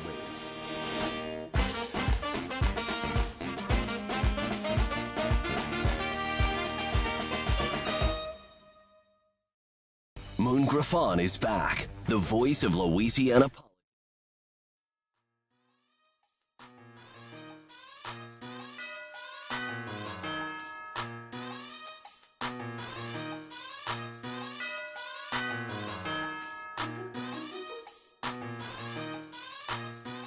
After further review with Matt Moscona, presented by Don Juan Cigar Bar, ESPN Baton Rouge, New Orleans, Alexandria. Always a pleasure to tell you about our friends at the Williamson Eye Center. Check them out online at williamsoneye.com. They've got locations all over the greater Baton Rouge area. On the Baton Rouge General Campus, you turn off a Bluebonnet onto Picardy, you make that right. And then right there at the stop sign, the building on the right, the first two floors, that's the Williamson Eye Center. State-of-the-art dry eye center, and it's full service. Of course, they have their state-of-the-art surgery center there where you can have your LASIK or whatever surgical procedure you're having, but they have your standard annual eye exam as well at the Williamson Eye Center. Learn more at williamsoneye.com. The thing I tell you every day is take the advice that I was given and change your life. To give yourself the gift of sight is absolutely incredible. If you're someone like me who spent your life with contacts or glasses, there is a way to be done with it forever. WilliamsonEye.com. Go see Dr. Blake Williamson for that free consultation. 924-2020, 924-2020, or WilliamsonEye.com for the Williamson Eye Center. So we told you in Around the SEC in the first hour that Tennessee baseball was under an inquiry from the NCAA dealing with tampering in the case of Maui Ahuna, alleging that the Vols and their program and Tony Vitello contacted him, tampered with him while he was still a member of the Kansas Jayhawks. He has not played yet this year as the NCAA has not granted him eligibility. Now Tennessee just releasing a statement moments ago.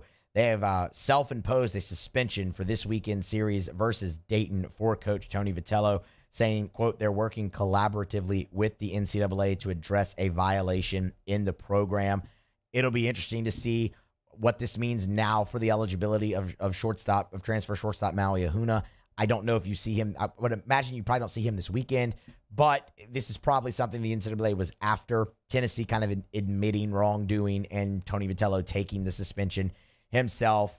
It will probably help the case.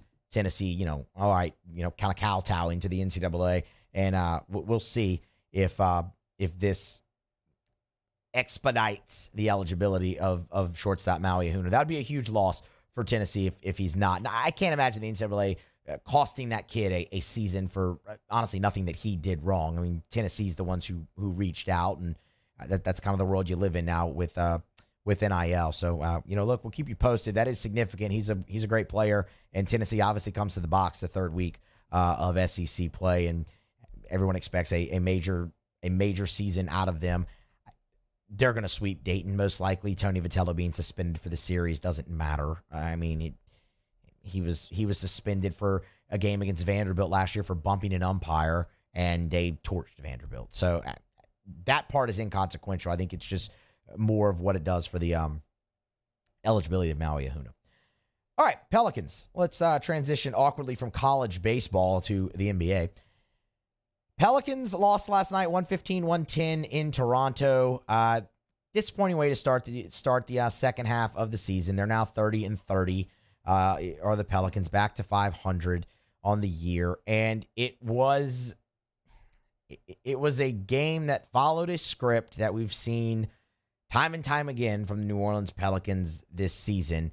Before we get too deep into it, here was Willie Green after the game on the loss to the Raptors. I thought they did a good job of making things tough on us, forcing us into some tough shots, and I thought we missed some easy shots, quite frankly. But once we got stops, we rebounded the ball, and we started to play downhill with force. The game changed for us, and we have to play like that, not just the last couple quarters, but try to put that together for 48 minutes, and tonight we didn't do that. The end of it is the part you've heard over and over again, the script that we've seen over and over again, 48 minutes, and it was the same thing. Look, the Pelicans, they came out a little bit slow. They missed their first 5 shots of the game. Brandon Ingram broke that scoring streak with a little mid-range J to get the Pelicans on the board. But up to that point, they were playing great defense. I mean, that made it a 4-2 ball game then for New Orleans and Toronto. And ultimately, you had a nice defensive effort throughout the first half. It just wasn't great shooting. 23-19 was your end of first quarter score in favor of the Raptors. And then after that, the next 2 quarters really kind of got away from New Orleans. And it felt like they were just playing down double digits the entire time, and mostly because, they were. And it's unfortunate that happened, but it was. So you were down 15, obviously. Well, let me back up a little bit, actually, there. Toronto's able to extend it to 10 in the second quarter, really just keep you at arm's length there. You were down 9 to start. You were down 9 at halftime, so you come back in. You come back out for the second half of the game, and it gets to 11. You're able to cut it to 4 about the 8.5-minute mark there, and from that point forward, Toronto really took over. They got it to 15. It was at 15 when you got to the fourth, and New Orleans was struggling to put together a little run. They were down 10 or 11 at the 2.5-minute mark. Finally put together their run, got it to 2 with 20 seconds left in the game, 112-110, and that was when Gary Trent Jr. just hit a dagger 3 and iced the ball game. And credit to him, it was a contested shot. It wasn't a wide open look. He made it and broke the heart. But the part that's frustrating is you didn't play. You played well in the first quarter, albeit not scoring wise. You played well in the fourth quarter, outscoring them by 10 runs. 10 runs. My head's obviously on baseball. Sorry. 10 points. It just wasn't enough because the middle of the game got away from you. And again, specifically in that third quarter, time and time again, you've seen it in the third quarter. So how did it get away from you? Well, it's not necessarily the same script, right? I mean, turnovers weren't necessarily the problem. You only turned the ball over 13 times, and you actually matched points off turnovers with the Toronto Raptors. Each team had 21, so that wasn't really your backbreaker. The backbreaker was rebounding and second chance points. 22 second chance points last night for Toronto just destroyed you, and specifically Jakob Poeltl. And hat tip to our guy, Todd Graffinini, radio voice of the Pels, who was with us yesterday. And when we asked him about the matchup and kind of how it differed from the first matchup where the Pelicans took care of business in the blender, first thing he said is, well, this time you're not going to have Zion Williamson, and how does that impact the game, especially with Poeltl? And boy, did it ever. Poeltl was fantastic. 21 points, 18 rebounds in that game. 18 rebounds, 7 of them offensive. For context, they only had 11 offensive rebounds in the game. He had 7 of them for the Raptors. He was a force. And the Pelicans had no answer. That really hurt them, and especially down the stretch there, he had a couple big rebounds that led to second chance points and a couple of ferocious dunks in the fourth quarter to help distance the Raptors or help them keep their distance in the game. So he was massive in the game. Now, look, you still got great performances from Brandon Ingram, 36 and 7. You still got 23 from CJ. You had a double-double from Jonas Valanciunas again. But it is interesting down the stretch. Jonas not in the game when you're struggling rebounding. He's not in the game down the stretch. And that's a question that Willie Green really needs to address, really needs to answer. You have to have Jonas on the floor down the stretch in that game, especially with Pirtle doing what he was doing. That was disappointing to see. The other thing I want to talk about is Josh Richardson being in the starting lineup. But first, Willie Green was asked after the game if they found something with Josh Richardson in the starting lineup. We're hopeful. We're going to continue to look at it and see where we are, but I like what he brought to the table. I think Josh Richardson has a great role on this team. I like the acquisition they made at the trade deadline for him. I am not a fan of him in the starting lineup.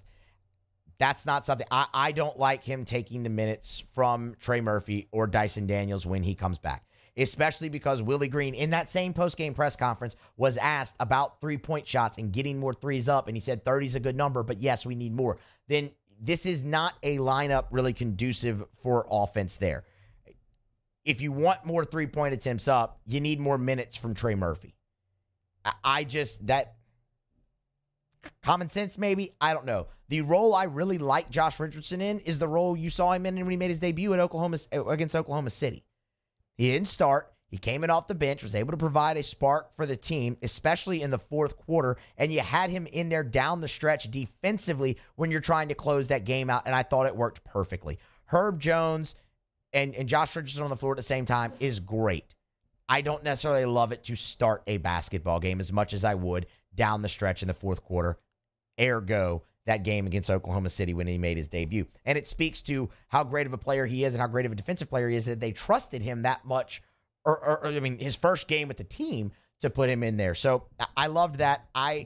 I don't love it in the starting lineup. They're going to continue to do it. You could tell that from Willie Green's answer, all 6 seconds of it. We're hopeful, and we'll continue to look at it. So it's funny. It was a conversation piece immediately when they made the trade that whose minutes is he going to take? And the first two people everyone said was Dyson and Trey. Now, Dyson didn't play. He's still recovering from the injury. He was, I think, listed as questionable, I think was his designation. So he's getting closer to being back. I'm going to be interested to see how they kind of mix and match those minutes. But I will say, as of right now, don't love him in the starting lineup. He played well last night, 4 of 8, 11 points, and had some nice steals, 3 steals in the game. But I just feel like it could be better served off the bench. I liked it more when I saw it off the bench against Oklahoma City than I did last night in a starting role against the Toronto Raptors. Pelicans, they're back on the floor in short order. Next game is tomorrow night in New York City versus the Knicks. Pels, again, 30-30 now on the season. Get you an updated look at the standings here in the Western Conference because that's what everybody wants to see. That's where all eyes are going to be here down the stretch.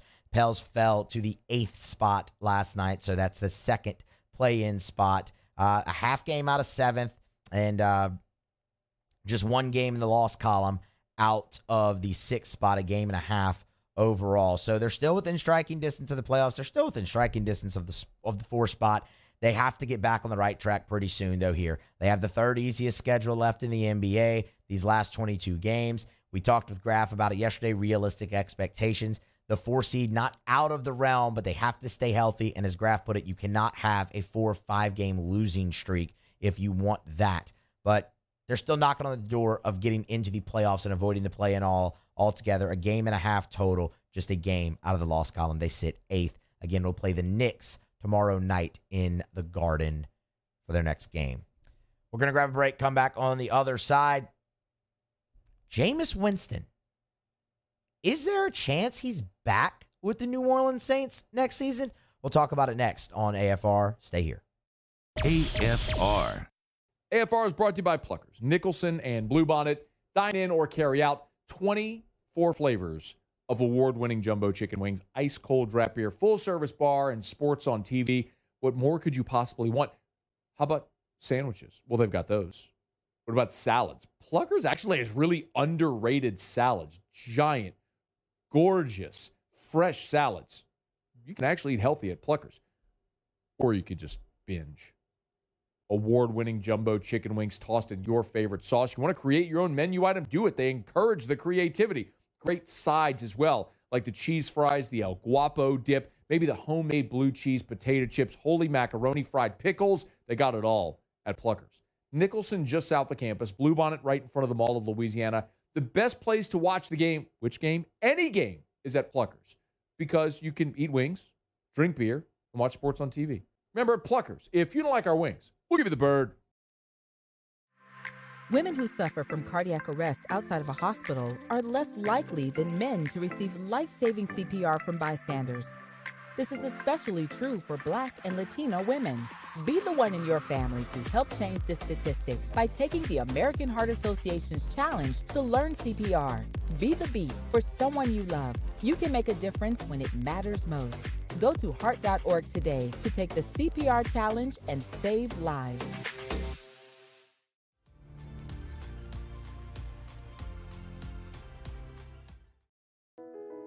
I've been doing business with Luba for 25 years.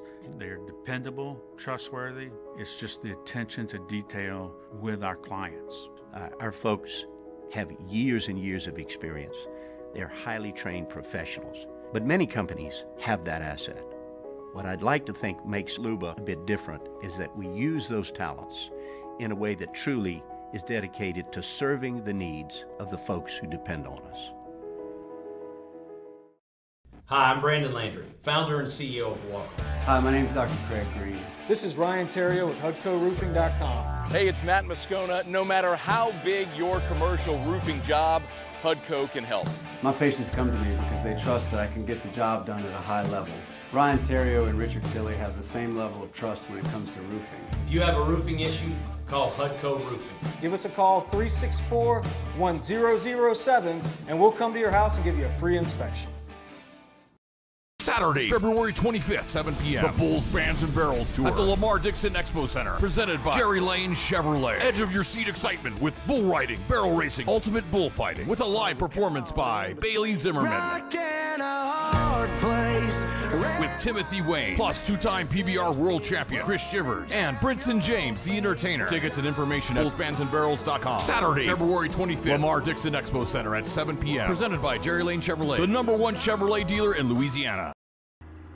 I had to leave my parents. I had to move schools. I don't know anyone here. Everything keeps changing. Why is this happening to me? I'm sure glad you're here. Change a child's story. There's a child in foster care waiting for a volunteer like you.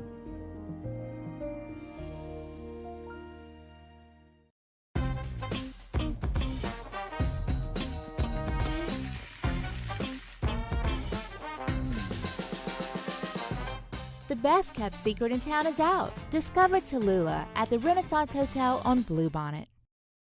Start your day with news and newsmakers. Start your day with traffic, weather, and local stories.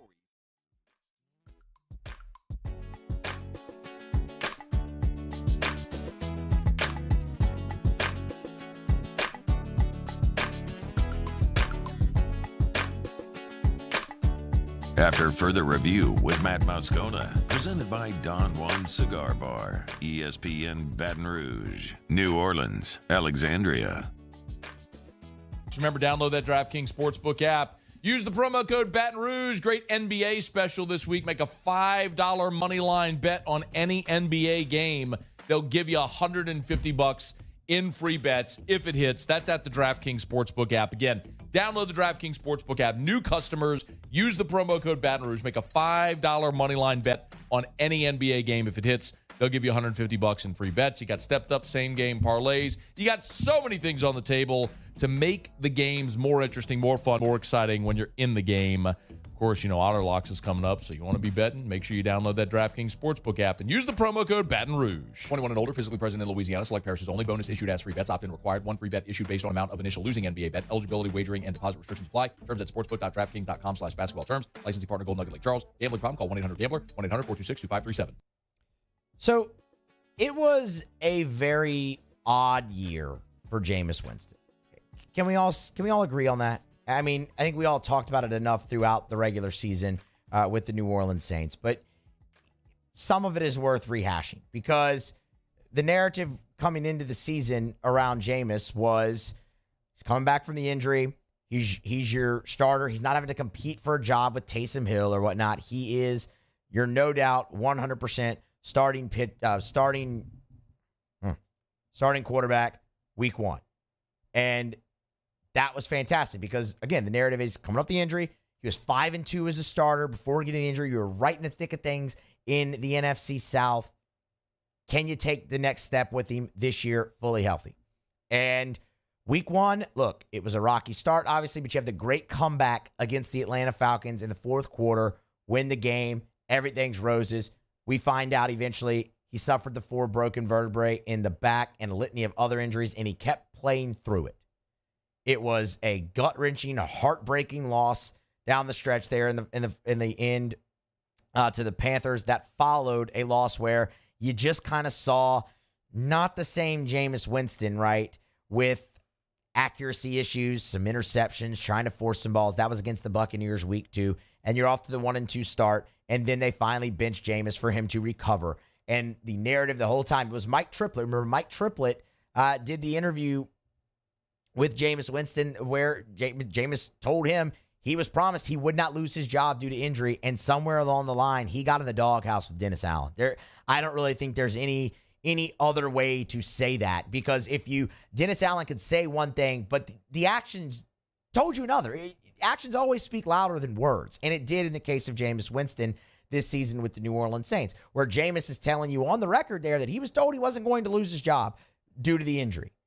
And Jameis eventually returns. He's a full go in practice. He's active. He's over there on the sideline, dressed out, holding the clipboard, no longer designated as the quote-unquote emergency quarterback. He's the guy. Or I mean, he's not the guy, but he's available to be there if you need him when you would have gotten. And the losses, they piled up. And what did Dennis Allen kept saying? Matt played that audio ad nauseum on this show that Dennis Allen said, Andy gives us the best chance to win. Andy gives us the best chance to win.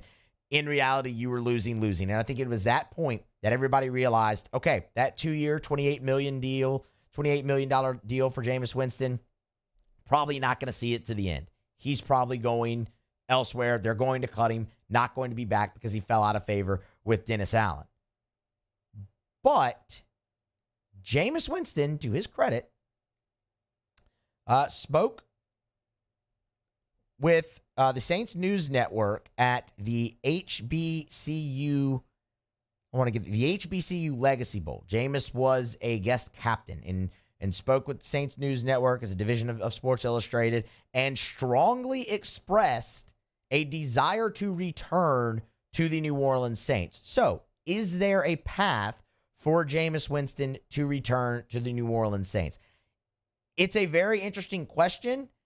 The answer is yes, but I think so many things have to happen. And first and foremost, I don't necessarily think it's the direction that this coaching staff wants to go. I think they've made that perfectly clear with how they handled that situation during the regular season, which we just rehashed. But yes, there is a path. If you don't get Derek Carr in free agency, you're down to either Andy Dalton or Jameis Winston. You're in the same situation you were in throughout this regular season. And again, now look, they made their intentions clear there. So while there's a path, it's not very big, not very long, not very open path at this point. And I think you also see that considering they're going after Derek Carr, that they don't believe he's one of the best options, or even that Andy Dalton is the best option there.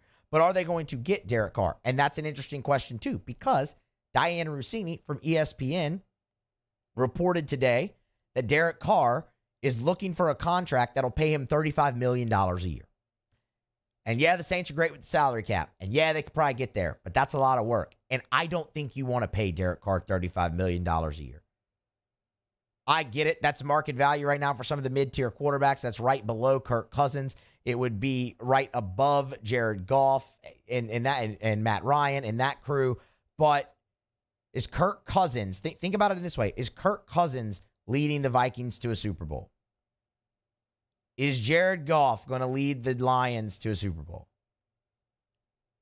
Is Derek Carr going to lead you to a Super Bowl? No. So, in my opinion, not worth $35 million a year. We'll see what the market actually ends up being for him. Does it come back closer to 20 to 30 million? You've seen some 25 million to 30 million reports today as well after the Diana Rossini report. So, if you decide, which I don't think the Saints are going to do because they're ready to trade for him and accept the $40 million guaranteed over the next 2 years. So I think they're very willing to pay it. But if something happens, say he goes to the Jets, what does that do for a path for Jameis Winston back to the Saints? Well, again, as we just mentioned, it puts you into the same situation you were in. And they chose Andy Dalton in the regular season. Why wouldn't they do it here? So there's a path. It's slight, it's small, it's tight. And personally, I don't think it happens. So how do you unload Jameis in the best way possible if you're the New Orleans Saints? Well, that's a post-June 1 release. You look at Spotrac, and if the Saints were to cut Jameis Winston, designate him with a post-June 1st release, it would save them $12.8 million toward the salary cap, and it would only carry a dead cap hit of $2.8 million in 2023. And with them trying to get into cap compliance, that still seems like the most likely path that it goes with Jameis Winston. And I'll tell you this, part of me, I'm disappointed in that. And look, they have to make it official and everything like that, but just all the signs have pointed to it for so long. I would be disappointed in that, but I think for Jameis Winston to work in the best way possible, it needed Sean Payton. I think that was Sean Payton's vision for Jameis Winston. It was Sean Payton that liked him a lot and wanted him here. And under Sean Payton, before the ACL injury, it was working. Jameis was protecting the football. You were 5-2, and in the heat of the division race in the NFC South, it never got close to that level again without Sean Payton there. And to me, it's just very clear still that they're not interested in bringing him back. We'll see what happens. I like that Jameis has expressed a desire to come back. And if that's truthful, I think that speaks to him well, because I think that situation was handled wrong by the New Orleans Saints this year when it came to Andy Dalton and Jameis. But we hashed that out already here in the segment. So, yes, there's a path. I don't think it's a likely path. They keep throwing roadblocks in front of Jameis. Post-June 1 release still seems like the most likely thing. And then it'll be interesting to see what the market is for Jameis Winston. It wasn't very plentiful the first time the Saints went after him. It was a little bit better the second time when they ended up signing him to the 2-year, $28 million deal. But he had bought in, man. He wanted to work under Sean Payton. We'll never know exactly how well that could have worked out at this point. And that is regardless of if Jameis is back or not, because Sean Payton coaches the Denver Broncos now. But I would be very interested to see if Jameis could get another deal similar to what he got with the New Orleans Saints. If he could get something in that 2-year, $28 million range after just an unfortunate set of circumstances for him in New Orleans. It will remain to be seen. I'd love to have him back. I think he plays a great role potentially there as a backup, even if you do end up with a Derek Carr. That's the other path, I guess, right, is will Jameis take the backup role with the New Orleans Saints if they can land somebody like Derek Carr, or heck, even if they don't and they choose Andy Dalton, is Jameis cool with just backing him up for 1 year and then going into free agency? I don't know. The cap savings is really what gets in the way there. I don't think the Saints would pass up on saving 12.8 towards the cap when they're still 31 million projected above the salary cap. So we'll see how it goes. But if you ask me right here on, towards the end of February, I still think the destiny for Jameis Winston is a post-June 1 release from the New Orleans Saints. We're going to grab a break, come back on the other side. We are going to close out hour number 2 of After Further Review with Tigers in the Pros. Right now, LSU leads Kansas State 7-3 in the top of the 9th. There are 2 outs. Ty Floyd working, trying to get out of this mini jam in the 9th inning. There's a runner on first. It was an unearned run for what it's worth, charged to Floyd. and pick up a save and preserve a win for the Tigers and for Paul Skeens. We'll update you on it when we get back. And again, wrap up with Tigers and the Pros to close out AFR. Stay here. AFR. Love telling you about River City's 1 Hour Air. 752-0001. 752-0001. Love telling you about River City's 1 Hour Air because I love telling you about great companies that treat people right. That's River City's 1 Hour Air.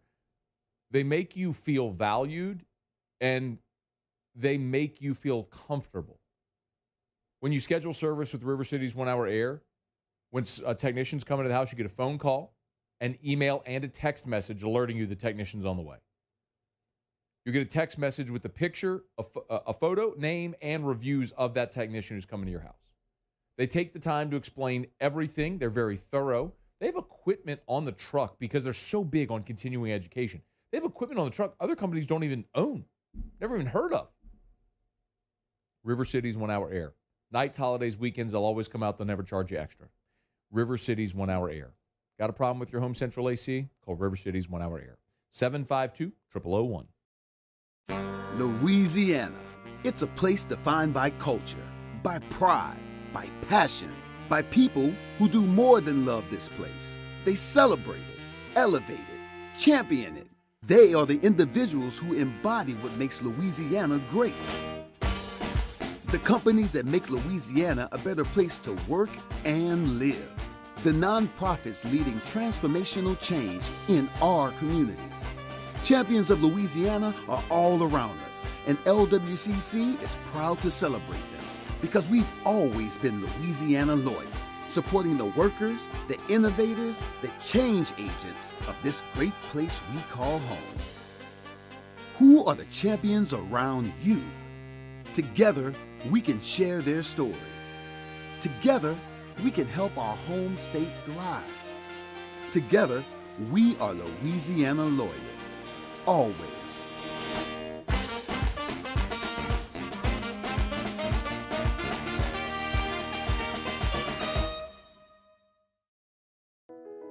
I've been doing business with Luba for 25 years.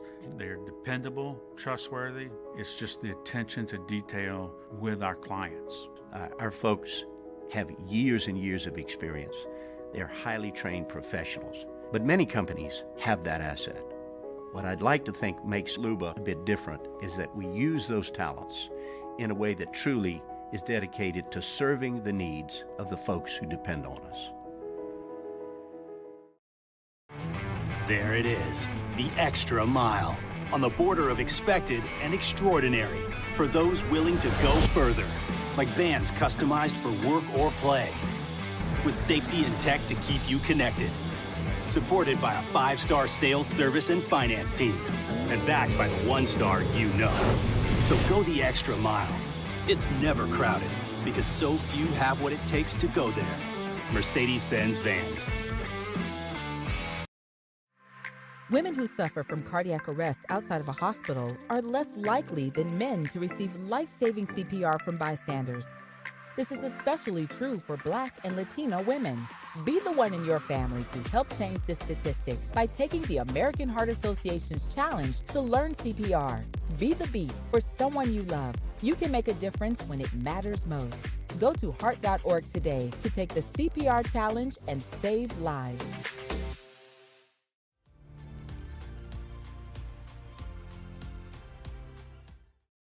Hi, I'm Brandon Landry, founder and CEO of Walk.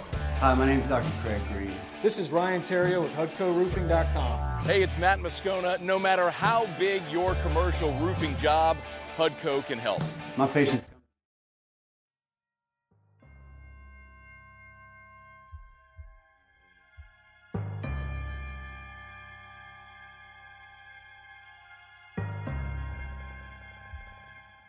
After further review with Matt Moscona, presented by Don Juan Cigar Bar, ESPN Baton Rouge, New Orleans, Alexandria. Tigers win. LSU 7-3 over Kansas State. They improved to 5-0 on the season now. 1-0 here in the Round Rock Classic. They'll face Iowa tomorrow. Ty Floyd gets his first save of the year, pitched the final 3 innings of the game. There was an unearned run scored in the top of the ninth inning. Fielding error by Gavin Guidry at second base allowed the run to score, but it was inconsequential as LSU wins it 7-3. We'll have a full recap of that game at the bottom of next hour. I have thoughts, obviously, on LSU's victory over Kansas State. So we've kind of kept up with it throughout the show, obviously, kind of here and there, giving updates, but a full recap at the bottom of next hour. Again, LSU victorious 7-3, now 5-0 on the young baseball season. Wrapping up hour number 2 here of After Further Review. Let's do it how we do it every day. Tigers in the pros. Tigers in the pros. They still bleed purple and gold. They're just really rich now. Presented by Lee Michaels Fine Jewelry. Lee Michaels Fine Jewelry, where Baton Rouge gets engaged. And we'll start with some news out of the National Football League. The Detroit Lions are releasing defensive lineman Michael Brockers. It's a cost-cutting move, creating $10 million in cap space for the Detroit Lions. It was first reported by the Detroit Free Press. The sides agreed mutually to part ways, according to the Detroit Free Press. Brockers was acquired in a trade from the Rams, played only 125 defensive snaps, 29% of the team's defensive snaps in 6 games in 2022. They kind of ushered in a youth movement. Speaking of a youth movement, Michael Brockers, 32, was the oldest player on the Lions roster. So he's now a free agent. He can either continue his career or retire. 11 seasons for Michael Brockers in the NFL. Time flies. I mean, it makes sense. His last year at LSU was 2011. But, man, time flies for him. But Michael Brockers, now a free agent after being released by the Detroit Lions earlier today. NBA action. The Portland Trailblazers, boy, they took it on the chin last night. Sacramento Kings knocked them down 133-116. But Trendon Watford had himself a really, really nice game. One of 4 Blazers in double figures. 15 points for Watford on just 7 shots. Also 4 assists and 3 rebounds. 19 minutes. 6 of 7 from the floor last night for Trendon Watford. Extremely, extremely efficient shooting night for the former Tiger. He's played plenty for Portland, and they now move forward with their season. Again, they fell 133-116 to the Kings. Honda Classic, round number 2. Ben Taylor, tell one, tell all. 5 under par today for Ben Taylor. That's a 65 over there in Florida. Now 8 under for the tournament. That followed up his 67. Tied for 3rd is Ben Taylor currently. Justin Sue, an American, leads at 10 under, so just 2 shots back. Going to be an interesting weekend. Jacob Beck, I know you and we were talking a little bit yesterday. Feels like Ben Taylor's going to get him one this year potentially, man. He's played a lot, got a couple of top 5s. I'd love to see it. Yeah, he's playing really well. I mean, this is not an easy track, and shooting 5 under, that's pretty impressive. I think you're right though. I think in one of those non-elevated events, I guess you would say now, I think he'll probably get one, at least a few more top 5s for sure. I think he can absolutely break through. I'd love to see it, but yeah, you're right. Not an easy course, man. Bear Trap. Bear Trap's not anything to play with.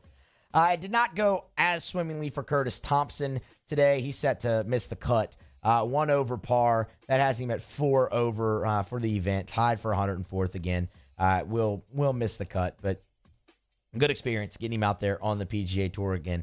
We will absolutely have an update for you on Ben Taylor on Monday because he is in a nice position to contend on the weekend. Moving day tomorrow. Excited to see how he takes care of business. That's Tigers in the Pros. It's presented by Lee Michaels Fine Jewelry. Every single day here on AFR. Always encourage you to get in to Lee Michaels Fine Jewelry. Anniversary, birthday.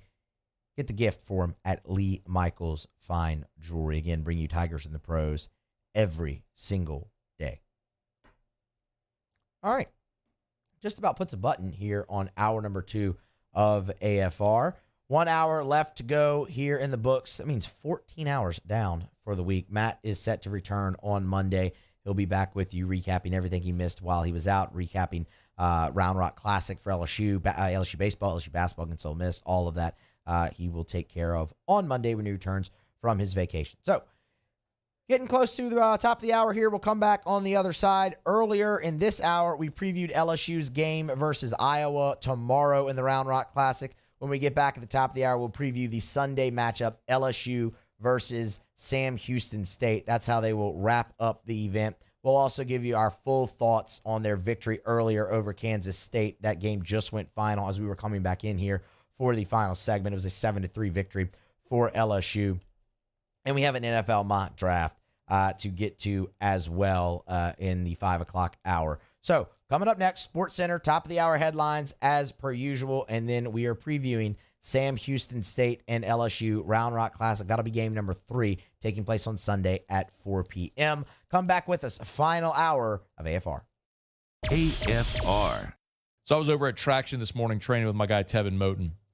And incredible, man. You're in there and you see Ethan Posick, see Bobby Bradley of the Cleveland Indians, see all these professional athletes. And then on the field, you see a young tennis player from Parkview or any young athlete in any different sport. The bottom line is, with Traction, what they have done there, and they love to say Traction's where champions are made. Traction has built a facility that caters to elite athletes at the highest level of competition, and they take the same facilities, the same trainers, the same programs, and allow your young athlete to maximize their ability. So if it's sports performance, if it's skill training, if it's physical therapy, it's Traction. TractionSports.com. Go to TractionSports.com. Simply put, there's nothing like Traction here. It's Traction, where champions are made. Gulf Coast Bank and Trust is giving our customers the power to bank anywhere, anytime during this challenging event. And we're right there with you. Our mobile banking app is a smart way to manage your money and time. Gulf Coast Bank and Trust, the bank that cares about you. Bayou Ford has $10,000 off MSRP on select new 2022 Ford F-150 trucks. $10,000 off plus 0% financing. And all new Bayou Ford vehicles come with a 1 million mile warranty. The crew at Bayou Ford is going to do right by you. I'm Chris Nakamoto, and here's what I'm working on for my stories on WBRZ Channel 2 tonight. Fallout is growing after the WBRZ investigative unit exposed a good old boy contract where high-ranking employees at Angola secured a lucrative contract to cut grass at Angola. The Department of Corrections angry with WBRZ for exposing this. Hear what the state entity that issued the contract is saying about it. I'm Chris Nakamoto from WBRZ. Watch more tonight on WBRZ Channel 2. I've been doing business with Luba for 25 years. They're dependable, trustworthy. It's just the attention to detail with our clients. Our folks have years and years of experience. They're highly trained professionals. But many companies have that asset. What I'd like to think makes Luba a bit different is that we use those talents in a way that truly is dedicated to serving the needs of the folks who depend on us. Louisiana. It's a place defined by culture, by pride, by passion, by people who do more than love this place. They celebrate it, elevate it, champion it. They are the individuals who embody what makes Louisiana great. The companies that make Louisiana a better place to work and live. The nonprofits leading transformational change in our communities.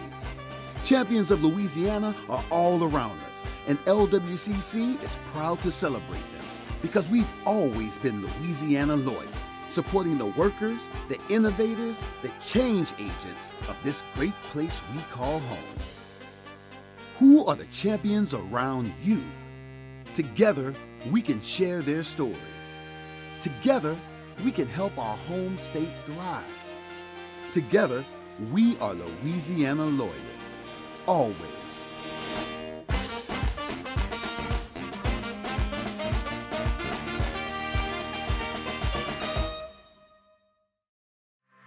Women who suffer from cardiac arrest outside of a hospital are less likely than men to receive life-saving CPR from bystanders. This is especially true for Black and Latino women. Be the one in your family to help change this statistic by taking the American Heart Association's challenge to learn CPR. Be the beat for someone you love. You can make a difference when it matters most. Go to heart.org today to take the CPR challenge and save lives.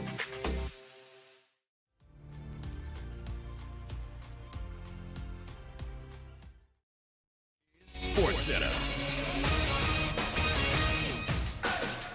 I'm Doug Brown. ESPN's Adrian Wojnarowski reports Quinn Snyder could be the next head coach of the Atlanta Hawks. Nate McMillan was fired 3 days ago. Snyder resigned last year as coach of the Jazz and is now talking with the Hawks. 7:30 Eastern for an NBA doubleheader tonight on ESPN. The Bucks hosting the Heat, followed by the Suns hosting the Thunder. ESPN's Jeff Passan reports that by the start of the new baseball season, pitchers and hitters are hoping to adjust to the new pace of play rules. That's what spring training is for, and the hope is that by opening day, there are going to be far fewer penalties levied against pitchers and against hitters, remember, both of whom, with the pitch clock, can be penalized for either not being in the batter's box with 8 seconds left or not throwing the ball with the clock hitting 0. Jeff Passan. Today, Manny Machado of the Padres committed the first batter's box violation in a spring training game, starting his at-bat with an 0-1 count. Broncos quarterback Russell Wilson disputing a report in The Athletic that he tried to get Pete Carroll and John Schneider fired before he was traded. ESPN Radio is presented by Progressive Insurance. At Progressive, they're making things even easier. They'll help you bundle your home and car insurance together so you can save on both. Learn more at Progressive.com or 1-800-PROGRESSIVE.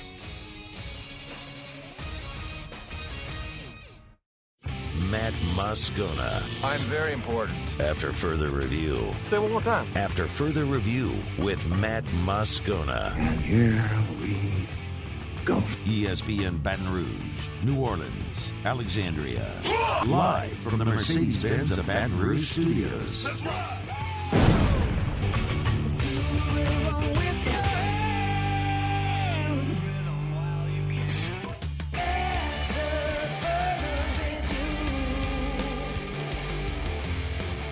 Hour number 3, after further review, Matt Musso filling in for Matt Moscona. I've been with you all week filling in for Scone. He'll be back on Monday. Final hour of the fill-in task this week. Jacob Beck, who's been filling in for me, technically, over there. And then Paul O'Neill, who, he's here every day.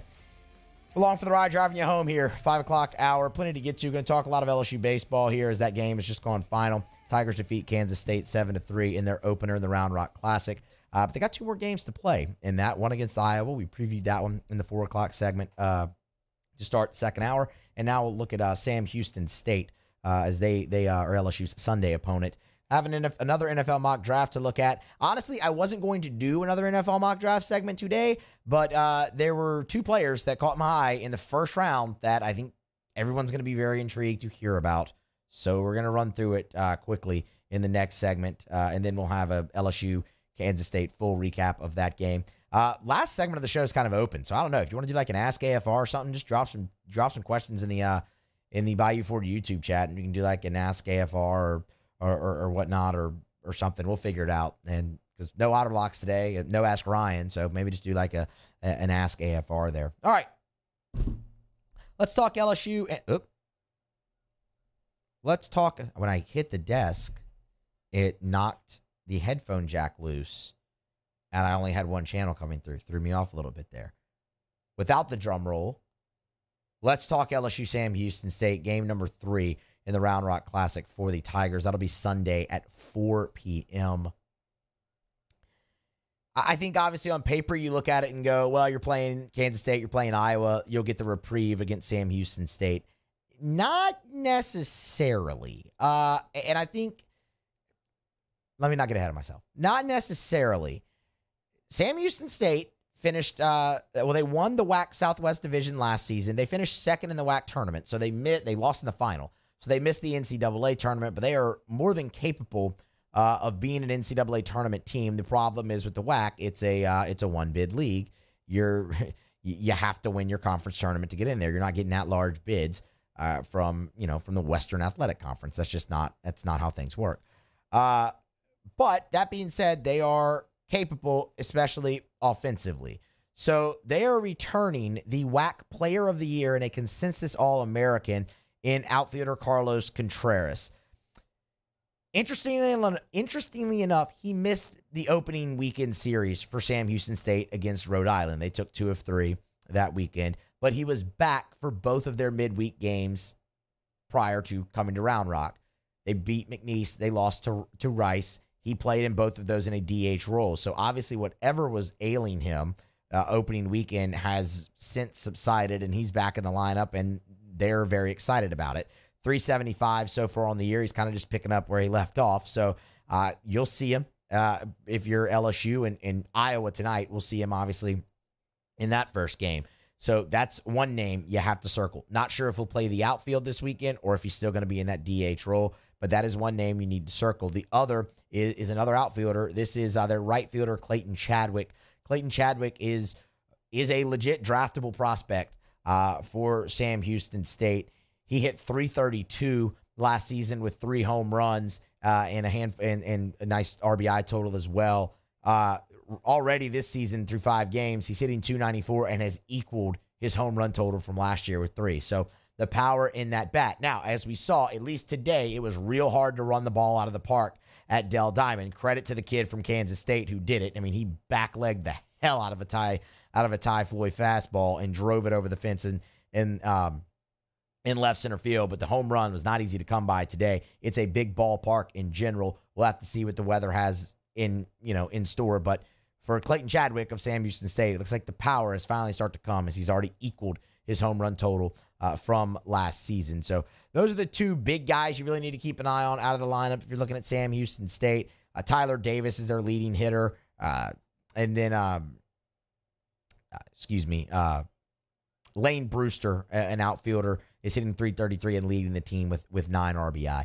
I think what a lot of people are curious about is who's going to be the starting pitcher from Sam Houston State. I cannot find a official announcement from them. It's nowhere on their website. It was not in a media guide or anything of that nature either. But when you look at just who started last week, on Sunday, that was Logan Hewitt. He did quite well. 6 innings, only giving up 2 earned runs, striking out 6, and only 1 walk. The opponent hit just 190 off of him last week. So he's a smaller right-handed pitcher, but certainly formidable. It's not going to be Colton Atkinson. He's pitching tonight. And the guy who pitched Saturday, if you wanted to flip-flop in the rotation, it didn't go particularly well for him. That was Stephen Beard. He has an ERA of 18. I don't think you really want to run that guy out against LSU's lineup. So I would think Logan Hewitt. The other 2 guys started Tuesday and Wednesday. Maybe you could potentially see one of them if they want to mix it up, but having started already there, I think you're going to see Logan Hewitt. I think the more interesting question is, who do you see from LSU? I think coming in, there was maybe some potential for Ty Floyd maybe on a Sunday if they wanted to change it up. Personally, I don't think they should change it up. I think you should run Chase Shores out there. But look, Christian Little's been fantastic. I'll be curious to see if he pitches tomorrow. If not, maybe he does earn that start. I think what you will see is Riley Cooper tomorrow against Iowa. Iowa kind of let the cat out of the bag on that one. They listed their pitching matchups. They had Riley Cooper listed there, and I don't think they were guessing when they listed that and published it. So Sunday's kind of the interesting question. For me, I want Chase Shores to remain in that spot. I thought he pitched really well in a tough situation, honestly, against Western Michigan. He didn't have his best stuff, but there was a lot of adrenaline flowing for that guy. He was in front of a really nice Sunday crowd at the box, first experience in college baseball, and he limited damage everywhere he could. He was able to really wiggle out of some jams. So I'd really like to see him get that shot again. I think, in my gut, I think that's where they go. There's really no reason to change it. And I think if you listen to Musso at the box, even if you've listened to me here this week, I feel Chase Shores' role is in the rotation. Matt and I were talking preseason one day, and I told him before the year's over, I think he's going to be in the starting rotation. And he was there week 1. And that is his role. That is his future. And I think that is his present still at LSU. So if it were up to me, I'd still roll forward with that. But I think you do have interesting options. Ty Floyd now exhausted, but Christian Little has been really, really good. But do you also want to disrupt anything there out of the bullpen? Also, the interesting thing to take into account is Thatcher Hurd. Thatcher Hurd made his debut, obviously, against Southern. We know. We were on air for it. We talked about it. It wasn't what many expected. He struggled, only got through the 2 innings, was lifted in the 3rd before recording an out, and he got roughed up pretty good. He struggled with command early, really settled in, and threw strikes. It was just a little too much quality of a strike, maybe, and Southern's got some good bats, and and they hit it kind of all over the yard there and ultimately chased him from the game.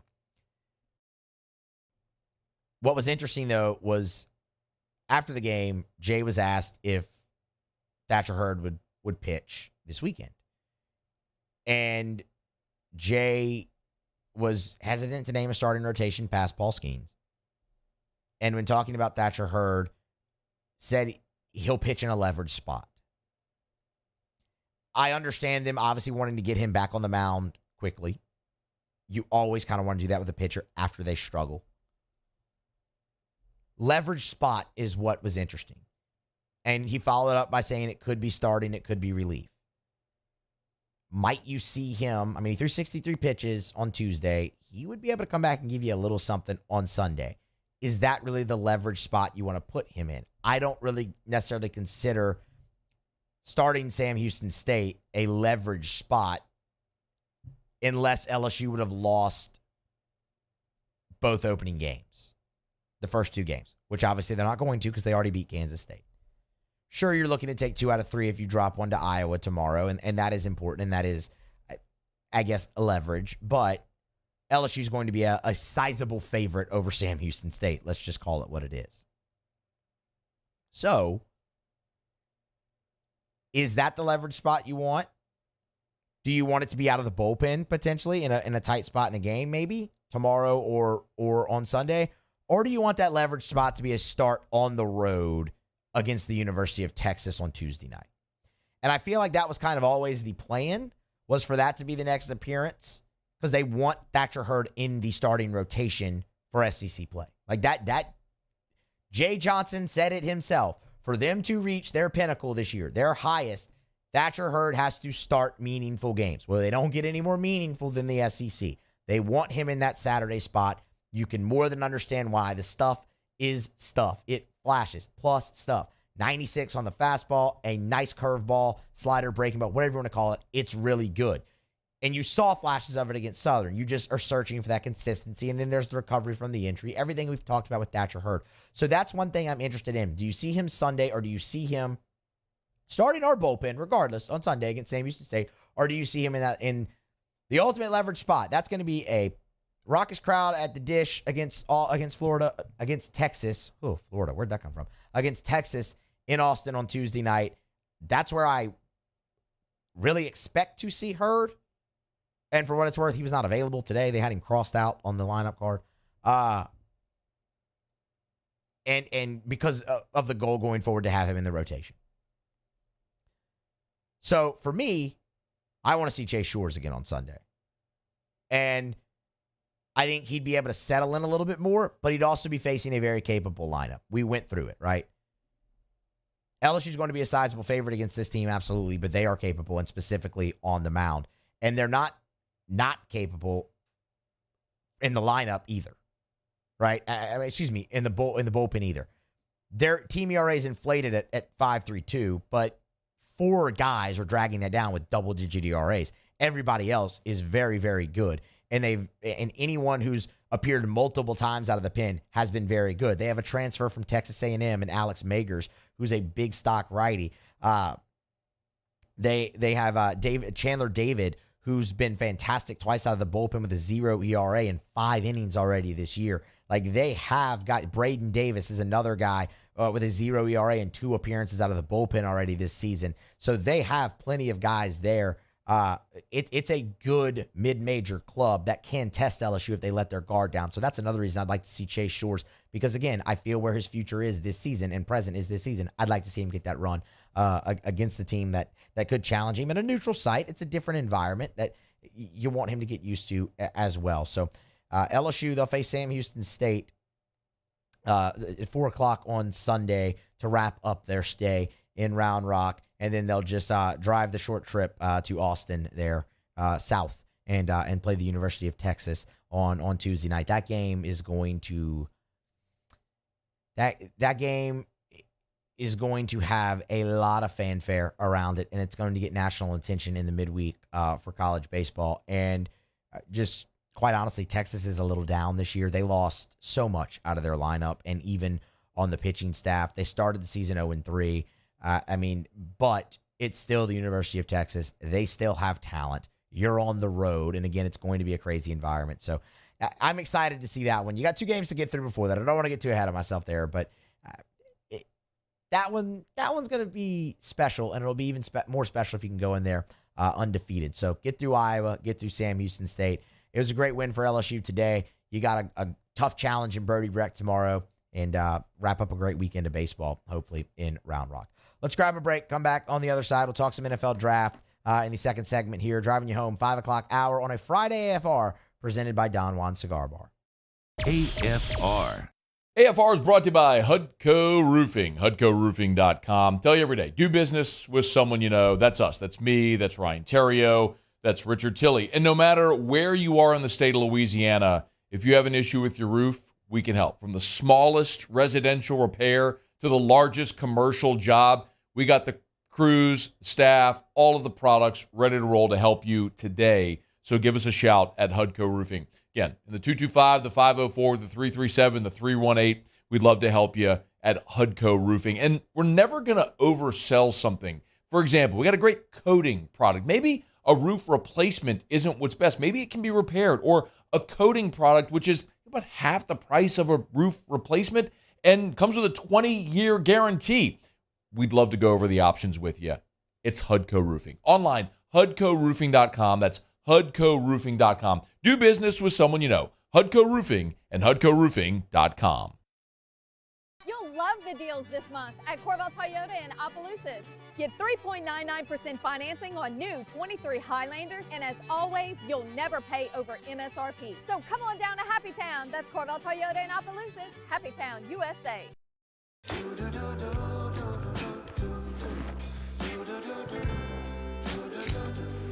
I've got that blue sky, I've got that sunshine.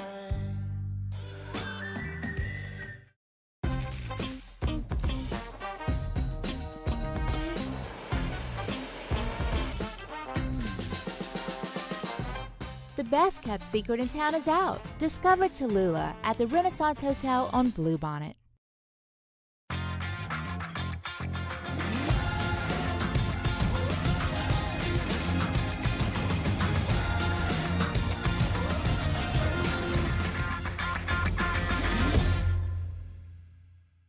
Saturday, February 25th, 7 p.m. The Bulls Bands and Barrels Tour at the Lamar Dixon Expo Center. Presented by Jerry Lane Chevrolet. Edge of your seat excitement with bull riding, barrel racing, ultimate bullfighting. With a live performance by Bailey Zimmerman. Rockin' a hard place.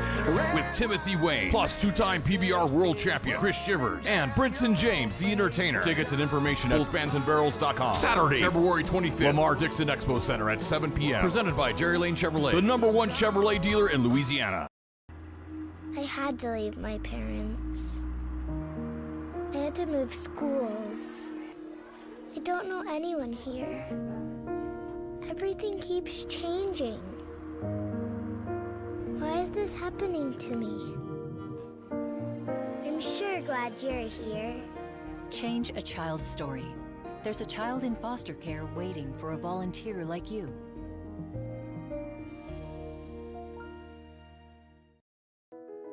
I've been doing business with Luba for 25 years. They're dependable, trustworthy. It's just the attention to detail with our clients. Our folks have years and years of experience. They're highly trained professionals. But many companies have that asset. What I'd like to think makes Luba a bit different is that we use those talents in a way that truly is dedicated to serving the needs of the folks who depend on us. Women who suffer from cardiac arrest outside of a hospital are less likely than men to receive life-saving CPR from bystanders. This is especially true for Black and Latino women. Be the one in your family to help change this statistic by taking the American Heart Association's challenge to learn CPR. Be the beat for someone you love. You can make a difference when it matters most. Go to heart.org today to take the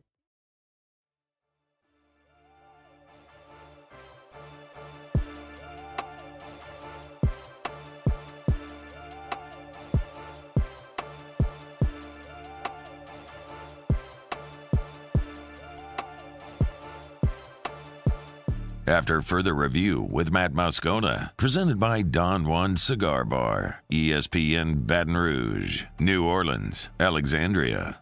Brought to you by Relief Windows and ReliefWindows.com. 288-8138, 288-8138, or ReliefWindows.com. Energy-efficient replacement windows, beautiful entry doors, hardy plank, vinyl siding. They do it all. And at Relief Windows, they will never take $1 from you until you are thrilled with the work. Seriously, no deposit, no down payment. They do not want $1 from you until you are thrilled with the work that they do. That's Relief Windows. And what a time of year. We are moving to the winter months, and this is the time of year when those leaky, drafty windows can become costly. Of course, lets the cold air in, the warm air from your heater out. Make your home more energy efficient. Lower your monthly energy bills. Increase your home's resale value with energy efficient replacement windows from Relief Windows. 288-8138 or ReliefWindows.com.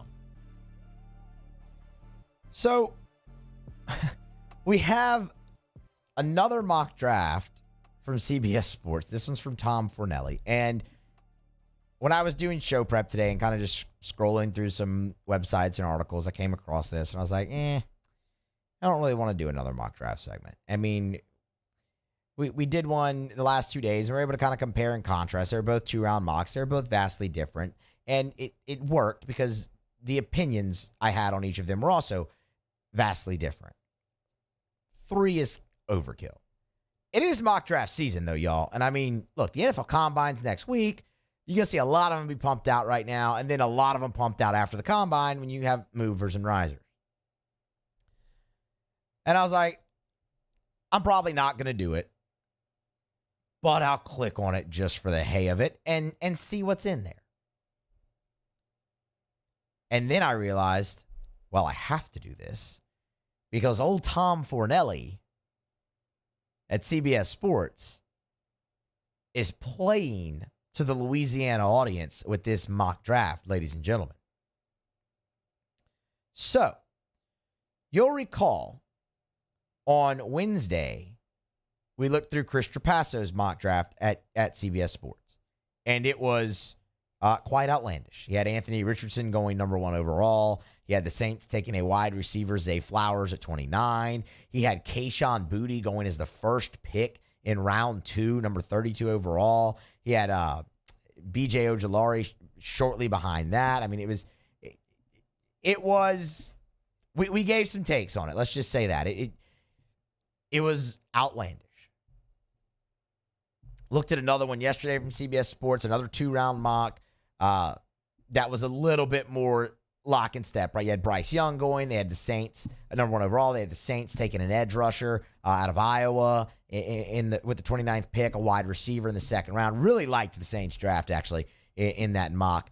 It was Josh Downs was the wide receiver from North Carolina. And you had B.J. Ojulari down at 58, which I thought was, okay, I think he's going to go a little higher than that. I thought he'd be early second round. And no Kayshon Boutte. So, a lot of things, lock and steps. It worked. This one, Tom Fornelli, my guy, soon to be your guy. He only did a 1-round mock, but immediately when I saw this, said, we got to talk about it on the show today. So, the first player of significance off the board, got to find it here now. Where'd it go? Here we go. 21 overall to the to the Los Angeles Chargers. Kayshon Boutte, wide receiver from LSU. Now, I think that's a tad out over your skis, a little bit. I understand what he's saying. His write-up. Boutte is flying under the radar before the Combine, but I expect that to change after Indianapolis. His strengths weren't a great fit with LSU quarterback Jaden Daniels last season, but he was a 5-star recruit out of high school for a reason. He can line up at different spots and is a serious vertical threat. Maybe the NFL Combine changes everything for Kayshon Boutte. I personally don't think he can get back into the first round, even late in the first round. I think there's too many questions left unanswered after a junior year. He's a first-round talent, no doubt. That is not even an argument. And wherever you get him, you're getting a first-round talent, not an argument. I still think he's a early day 2 pick.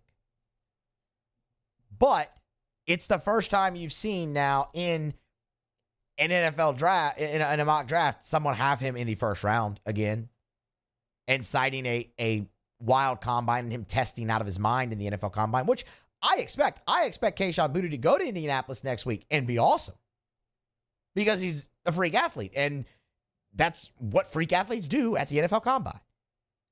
The interview process, they'll go through all that and they'll talk about the decision he had to come back to LSU and then leave and what went down there. And that'll all be discussed. And the body language in the Florida State game, that'll all be discussed. He'll have to answer those questions and they'll craft their assessment on that and move him up and down their draft board based on all of that.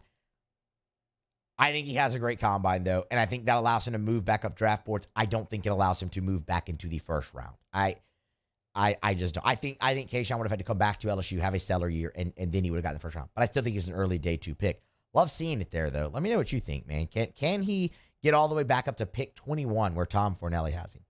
And then, as if that wasn't enough, this really just drove it home that, all right, I have to mention it. Let's go to the Saints pick at 29.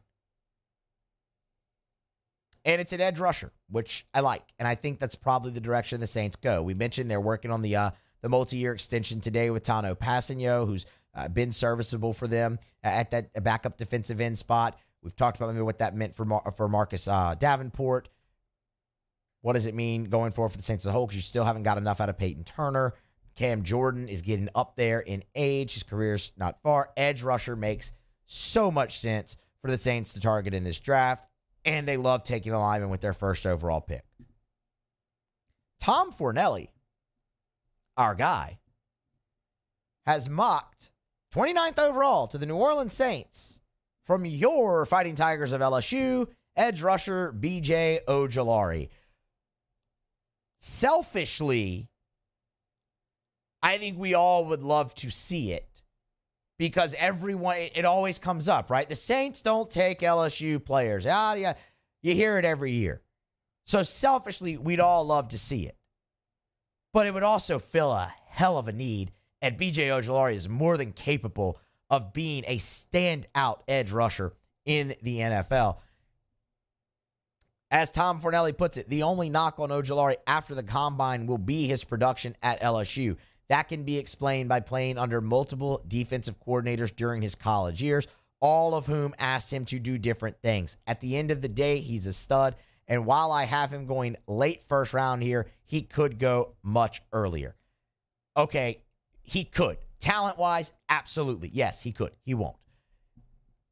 B.J. Ojulari is the guy for me that the combine could put into the first round. Because right now, he's a day 2 guy, right? I think everyone can agree on that. That's where most mocks have him. We talked about the one yesterday that had him 58th overall to the Cowboys. That's aggressive. I don't think he's on the board that long because, again, he's going to go show out at the combine. The question is his show he puts on there enough to get him into the back end of the first round? If he is there, and if the Saints do indeed go edge rusher, I would love to see them take B.J. Ojulari. Again, like we just said, selfishly, sure, you want to see the LSU guys stay at home and play for the hometown team again, but he addresses a need, and I think he has the ability to be an elite pass rusher at the next level in the NFL. For what it's worth, Tom Fornelli has him ranked as the 3rd best edge in the NFL draft. So Tom Fornelli, super high on B.J. Ojulari, has him mocked to the Saints. I think it would be fantastic. Again, only a 1-round mock, so we don't have to go any further for the Saints' 2nd-round pick. But how about that? We've seen 2 mock drafts with no LSU guys in them, and now 2 mock drafts with both LSU guys.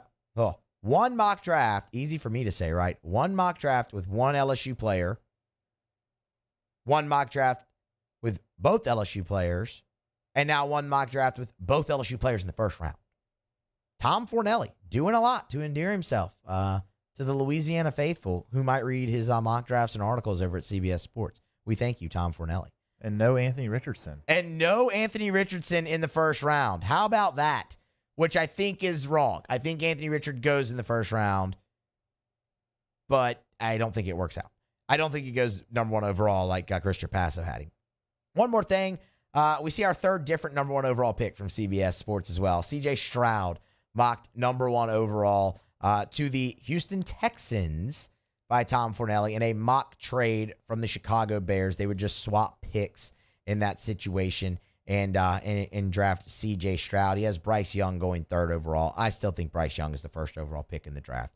The only knock you hear on him is size, and you saw it enough in his career at Alabama. I think he's the best quarterback available in the draft. I think he ends up going number 1. But C.J. Stroud, your number 1 overall pick in this mock, much better than Anthony Richardson, right? And much better than the Colts trading up here in this draft. All right, grab a break. 2 for 1 here on AFR. We'll come back on the other side. I will give you my full final thoughts on LSU's victory over Kansas State today in the Carbach Round Rock Classic. They opened it up 1-0 in that tournament, a 7-3 victory over Kansas State. We'll give you full reaction on that, including how the game ended. Grown. When we come back on AFR, stay here. AFR. Get Gordon and get it done. Gordon McKernan Injury Attorneys. Online at getgordon.com. That's getgordon.com. And all this month, I love this. I absolutely love this initiative that Gordon has introduced there with the G team. Of course, Gordon's done an NIL deal with the entire purple and gold lady basketball team, I think, if I take all the branding off of it. And what they're doing is called Playing for a Purpose. So Gordon Gives is going to donate $20 for every point scored by Alexis Morris and Angel Reese during this month. And all that money is going to go to the Turner Syndrome Foundation. That's a charity that is very close to the Mulkey family, and it's such an awesome thing to do. So, Gordon, yes, if you've been injured in an accident and you need help and you need representation, get Gordon and get it done. But, of course, Gordon does so much great in our communities. You know what to do. Get Gordon and get it done. Follow us on Twitter at 1045ESPN to cast your vote in the Citizens Bank and Trust poll of the day. Vote daily inside off the bench, anytime. Hunt Palmer. And after further review, Citizens Bank and Trust brings you the poll of the day via Twitter at 1045ESPN. There it is, the extra mile. On the border of expected and extraordinary. For those willing to go further. Like vans customized for work or play. With safety and tech to keep you connected. Supported by a 5-star sales, service, and finance team. And backed by the 1-star you know. So go the extra mile. It's never crowded because so few have what it takes to go there. Mercedes-Benz Vans. Electricity is all around us, and our families depend on it. Every day is sparked by the power of a cold drink or a warm meal, a movie night, and a comforting light at the end of a dark hallway. From sunrise to sunset, playtime to bedtime, our team is ready to take care of your electrical needs. Even in the case of an after-hours emergency, the light in your life shines brighter with Mr. Electric. Hi, I'm Brandon Landry, founder and CEO of Walker. Hi, my name is Dr. Craig Green. This is Ryan Terrio with HUDCoRoofing.com. Hey, it's Matt Moscona. No matter how big your commercial roofing job, HUDCO can help. My patients come to me because they trust that I can get the job done at a high level. Ryan Terrio and Richard Tilley have the same level of trust when it comes to roofing. If you have a roofing issue, call HUDCO Roofing. Give us a call, 364-1007, and we'll come to your house and give you a free inspection. Louisiana. It's a place defined by culture, by pride, by passion, by people who do more than love this place. They celebrate it, elevate it, champion it. They are the individuals who embody what makes Louisiana great. The companies that make Louisiana a better place to work and live. The nonprofits leading transformational change in our communities. Champions of Louisiana are all around us, and LWCC is proud to celebrate them because we've always been Louisiana loyal. supporting the workers, the innovators, the change agents of this great place we call home. Who are the champions around you? Together, we can share their stories. Together, we can help our home state thrive. Together, we are Louisiana Loyal. Always.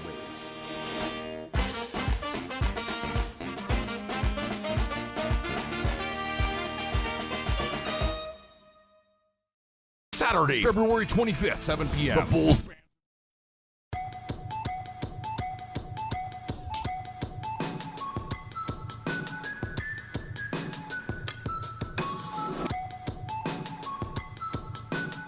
After further review with Matt Moscona, presented by Don Juan Cigar Bar, ESPN Baton Rouge, New Orleans, Alexandria.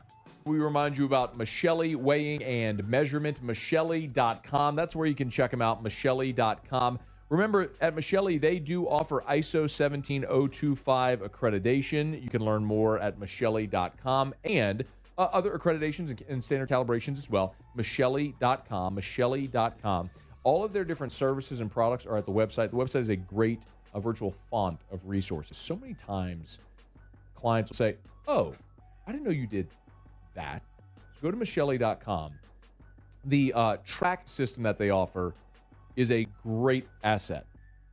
Track records, assets, and calibrations. It's an acronym. And what this allows you to do is track the status of the calibration of your devices. And then it also gives you a record of those calibrations at your fingertip online for free, 24/7, 365, so you can be more efficient. Michelli Weighing and Measurement. The top-ranked LSU baseball team, they improved to 5-0, defeating Kansas State 7-3 to open up their stay in Round Rock at the Carbach Round Rock Classic. LSU will play Iowa tomorrow at noon. We kept you updated kind of all throughout the day with LSU and Kansas State. We were watching it live here in studio, giving you updates in and out of segments. We opened the show, catching you up through the first 3 innings. The game is now obviously over. It ended heading into the last segment of the 4 o'clock hour. So let it breathe a little bit, and now we'll go ahead and give some thoughts on it. LSU was stifled a little bit offensively early in the game, and that's a credit to Owen Barama from Kansas State. I thought I was really intrigued to see how that would go. A guy who was in Division III baseball last year, making just his second appearance in Division I ball, facing this LSU team with all the hype, all the fanfare, all the talent that they have, how it would go. And outside of the second inning, he was really good. So hat tip to that guy. He was really good and stifled LSU for about 4 1/3. When LSU got into the Kansas State bullpen and Ty Rule came in, the bats did what the bats are going to do to a lot of people. And Ty Rule's a good pitcher. I mean, he is a really good arm for Kansas State. That's a guy who led the team in appearances out of the bullpen last year. Like, that is one of their top line guys, and LSU took him to task. And it's something I've said often, and I'll just continue to say, LSU, with this lineup especially, but under Jay Johnson, you might hold them down for 4 or 5 innings. You're not holding them down for 9. They're eventually going to make a run. They're going to get theirs. You saw it all throughout the season last year, and you've seen it so far here. Whether it was the game against Southern where you had a slow start there and then busted it open in the 3rd inning, put up 5, or whether it was today where you had a slow start, a guy, crafty lefties kind of carving you up there a little bit, and outside of 1 inning, and then you break it open late when you get to the bullpen. That's just what they're going to do. And it was fantastic to see. So all in all for LSU, 7 runs on 10 hits today. That's great. They did not leave the yard, although they came close on a handful of fly balls. The wind was brutal, and they just missed a couple. I'd like to see them play that ballpark on a warmer day without the wind, because I think they can do some damage there. Gavin Dugas came close. Jared Jones almost hit 2. That kid is just a freak. I mean, he is a freak of nature. I believe it was the 4-run 7th. He hit a 2 RBI double off the right center field wall, which is 400 feet away from home plate, threw a crosswind to the opposite field on one knee. He's on one knee. And he hit the ball 400 feet on the fly, through the wind, off the wall for a double. Just freakish raw power from Jared Jones. He has been an RBI machine for LSU. He's second on the team in ribbies and still hitting 500 after a 1-for-4 day in the middle of the order today. You saw Tommy White make his return to the lineup. Thought it was fantastic. 1-for-4 for White. He scored a run, took some really good ABs. All in all, looked healthy.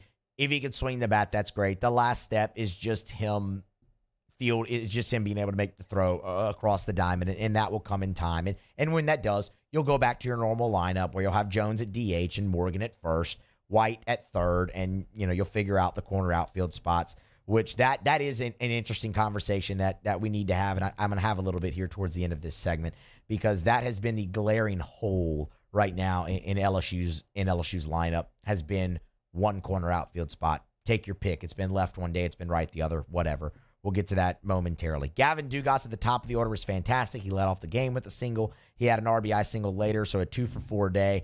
I will once again ask, what exactly did they do to that kid's eyes? Because it is insane. Everyone says it looks like a beach ball. What's bigger than a beach ball? Because that's what it looks like to Gavin Dugas now. He came in hitting 700, 2-for-4. For those of you who are good at math, 643. Now Dugas' average on the year, and he just missed a home run as well. Played a slick second base for another afternoon for LSU. So look, the guys you expect to produce. Dylan Cruz 2-for-4. Love to see that. Jordan Thompson had a nice hit. Brady Neal 1-for-4 with an RBI single. You saw Ben DePolt get his first hit of the year so far for LSU, which I'm happy to see for him, because that's a guy who'd been just doing the little things so well for LSU throughout, and that's driving in runs from third without the benefit of a hit, a bunch of sacrifice flies, RBI groundouts, things of that nature. So happy to see Ben DePolt get his first hit, and he's played a really, really slick third base in Tommy White's absence. So really no complaints from me on the offensive side. Again, double-digit hits, 7 runs. You're going to take that every time out for LSU, and if they give you that, you're going to win an awful lot of baseball games, which we expect. On the mound, I thought Paul Skeens was fantastic, and I thought it was exactly what you wanted to see from your Friday night ace guy, right? He didn't have his best stuff in the first inning. The fastball command was kind of all over the place. There were some arm side high misses as well. The slider, he just didn't have a feel for that either. So he was really left with one pitch, and it was the changeup.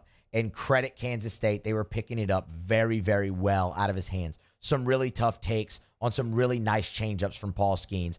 Ultimately, towards the end of that inning, after 33 pitches and 1 run in, you caught a couple breaks as well with some balls to the backstop, or that got away, I should say, from Brady Neal, that Kansas State was not able to take advantage of. But you pitch around it, ultimately, only give up the 1 run, 33 pitches.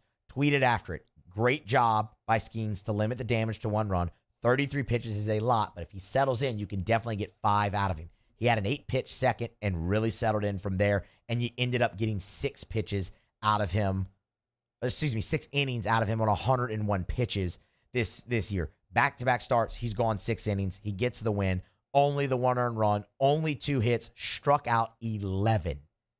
23 Ks for Paul Skeens to 3 walks so far this season. That is elite stuff. But ultimately, what you love is the ability for him to not have it in the first inning and settle in and do it against a formidable lineup. They have good hitters over at Kansas State. That's a Power 5 lineup in a really good baseball conference in the Big 12.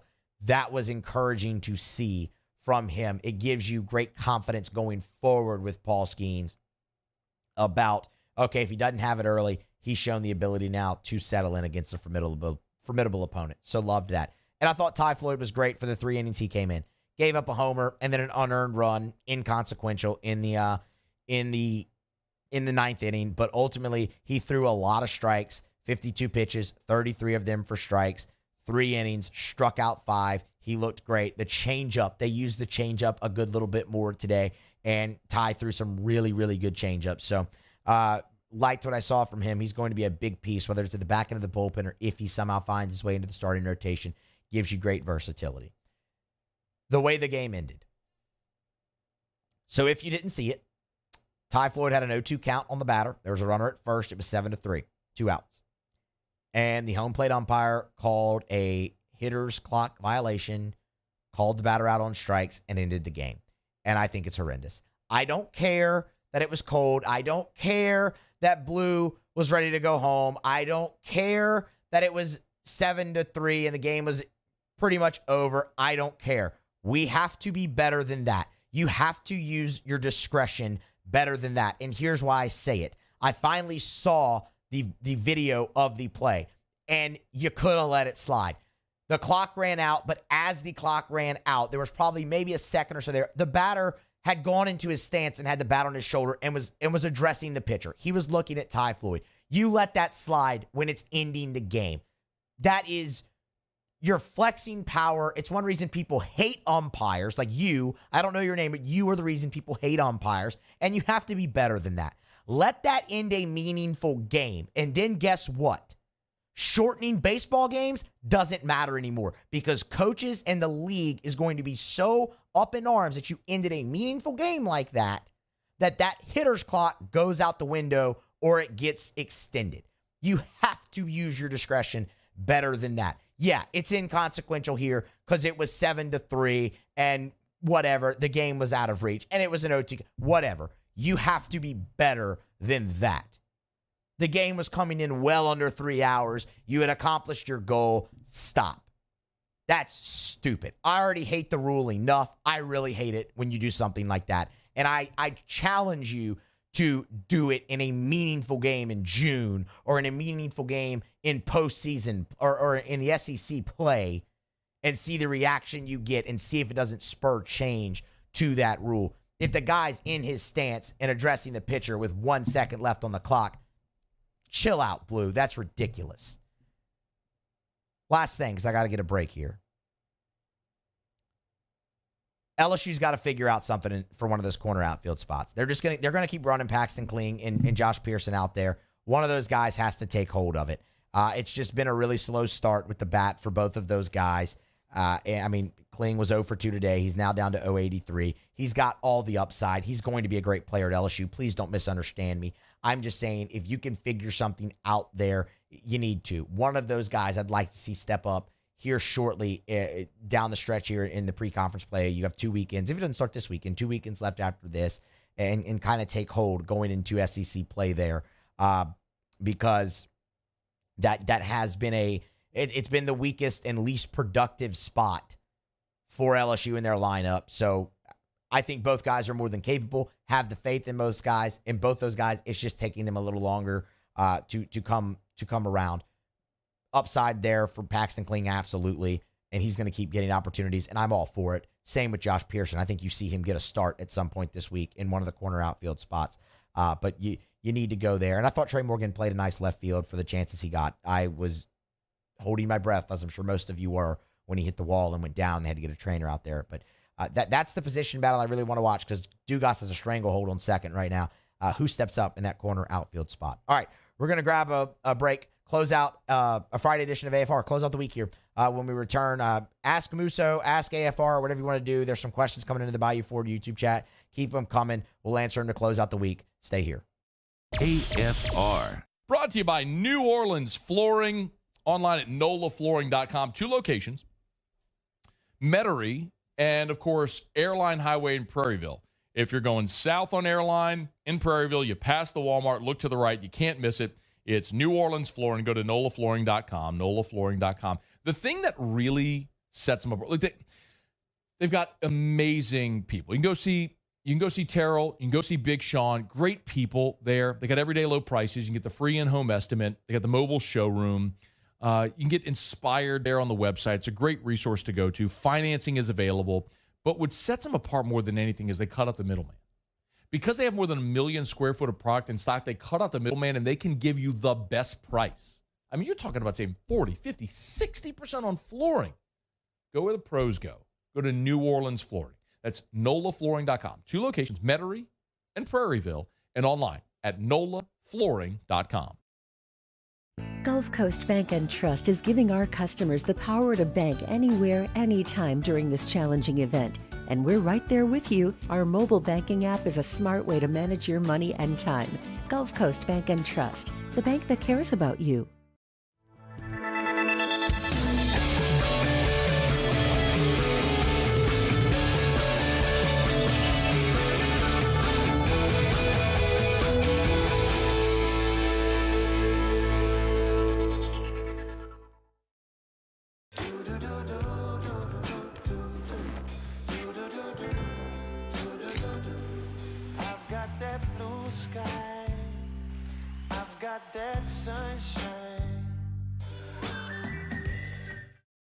At Auctioner, we know healing is a team sport. That's why we've partnered with world-renowned orthopedic surgeon Dr. James Andrews to create the Auctioner Andrews Orthopedics and Sports Medicine Institute. Whether you're a professional athlete or a weekend warrior, our team of specialists are dedicated to getting you back in the game. So whatever your reasons are for reaching your personal best, we've only got one: you. Auctioner Andrews Institute. Long live you. I had to leave my parents. I had to move schools. I don't know anyone here. Everything keeps changing. Why is this happening to me? I'm sure glad you're here. Change a child's story. There's a child in foster care waiting for a volunteer like you.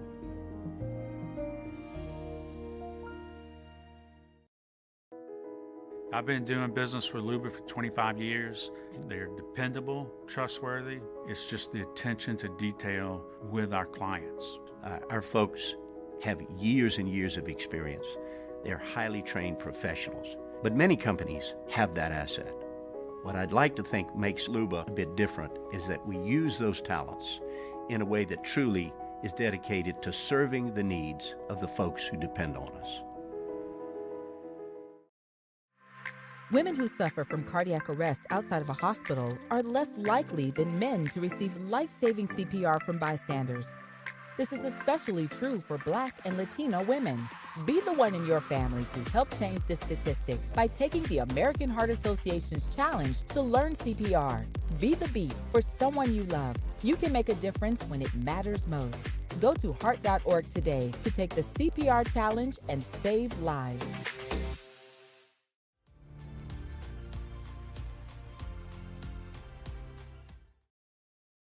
All right, let's say ah.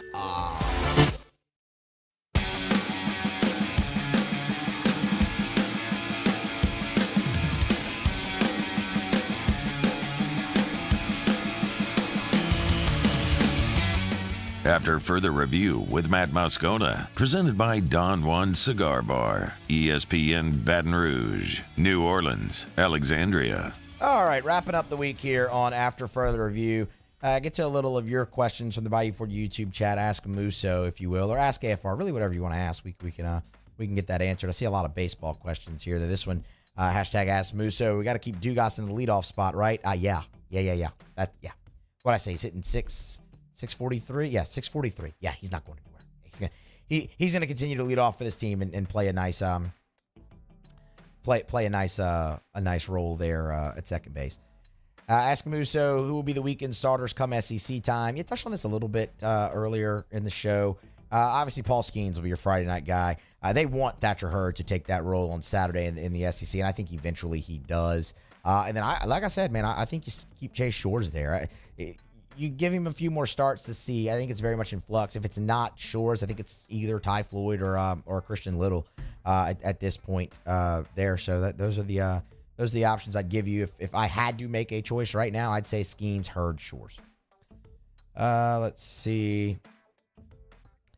Ask Musso, thoughts on the bunt with no outs when the bats were heating up. Were you talking about the one in the second inning? I would imagine that's the one you're going for. I understood it. You were trying to bunt Paxton Kling. He struggled with the bat a little bit, and it had put runners at second and third with one out for Ben DePolt, who's been awesome driving in runs from third with less than two outs. So I got it. I mean, it just wasn't executed. I don't think the way they would have wanted to.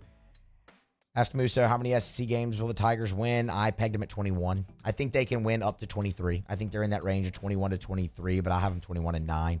I think it takes them a little bit to learn. They got to learn how to win a little bit more, too. They're doing a nice job of that early in the regular season, though. That's for sure. Let's see. I was going to ask Musso what he thinks about the new clock rules, but I just got my answer. Yeah, they're terrible. Clocks in baseball are stupid. There's a reason there isn't one on the game. You get 27 outs in baseball. That's how it works. And I really hate umpires on a power trip. Ask AFR, will the Lady Tigers reach the Final Four? Depends on their draw, but sure, I'll say yeah. I mean, yeah. Yes. Yeah, I think they'll go to the Final Four for sure. I'd love for them to beat UConn in the Final Four, too, just to aggravate that uppity reporter who tweeted, yeah, that LSU, or whatever it was. All right, that's it. That's the end of the week. Matt's back on Monday. Be here. AFR, presented by Relief Windows on Monday. We'll see you then. AFR. All this month at the Aesthetic Medicine and Anti-Aging Clinics of Louisiana, great specials, even though Valentine's Day is already passed. Like $100 off lip filler. That's all this month over at the Aesthetic Medicine and Anti-Aging Clinics of Louisiana. Also, they've got the absolute latest technology in microneedling, and all of those packages are deeply discounted this month as they introduce the new technology. I've told you this before. The Aesthetic Medicine and Anti-Aging Clinics of Louisiana has been voted the nation's top aesthetic practice. That was at the Las Vegas National Aesthetic Show in Las Vegas. Voted the #1 aesthetic practice in the country. They're right here in Baton Rouge. Blue Bond in Baton Rouge, Ambassador Caffrey in Lafayette. If you want to look and feel like your younger self, the Aesthetic Medicine and Anti-Aging Clinics of Louisiana can help. Learn more online. Book that consultation. TheAntiAgingClinics.com. Again, online at TheAntiAgingClinics.com. I've been doing business with Luba for 25 years. They're dependable, trustworthy. It's just the attention to detail with our clients. Our folks have years and years of experience. They're highly trained professionals. But many companies have that asset. What I'd like to think makes Luba a bit different is that we use those talents in a way that truly is dedicated to serving the needs of the folks who depend on us. There it is, the extra mile, on the border of expected and extraordinary for those willing to go further, like vans customized for work or play, with safety and tech to keep you connected, supported by a 5-star sales, service, and finance team, and backed by the 1-star you know. So go the extra mile. It's never crowded, because so few have what it takes to go there. Mercedes-Benz Vans. Hi, I'm Brandon Landry, founder and CEO of Walker. Hi, my name is Dr. Craig Green. This is Ryan Terrio with HUDCORoofing.com. Hey, it's Matt Moscona. No matter how big your commercial roofing job, HUDCO can help. My patients come to me because they trust that I can get the job done at a high level. Ryan Terrio and Richard Tilley have the same level of trust when it comes to roofing. If you have a roofing issue, call HUDCO Roofing. Give us a call, 364-1007, and we'll come to your house and give you a free inspection. Louisiana. It's a place defined by culture, by pride, by passion, by people who do more than love this place. They celebrate it, elevate it, champion it. They are the individuals who embody what makes Louisiana great. The companies that make Louisiana a better place to work and live. The nonprofits leading transformational change in our communities. Champions of Louisiana are all around us, and LWCC is proud to celebrate them because we've always been Louisiana loyal, supporting the workers, the innovators, the change agents of this great place we call home. Who are the champions around you? Together, we can share their stories. Together, we can help our home state thrive. Together, we are Louisiana loyal. Always.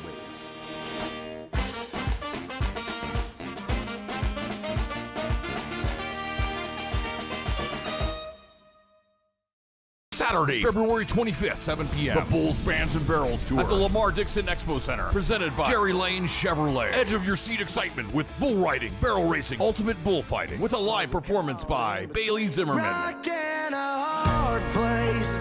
With Timothy Wayne, plus two-time PBR world champion Chris Shivers, and Brinson James, the entertainer. Tickets and information at bullsbandsandbarrels.com. Saturday, February 25th, Lamar Dixon Expo Center at 7 p.m. Presented by Jerry Lane Chevrolet, the #1 Chevrolet dealer in Louisiana.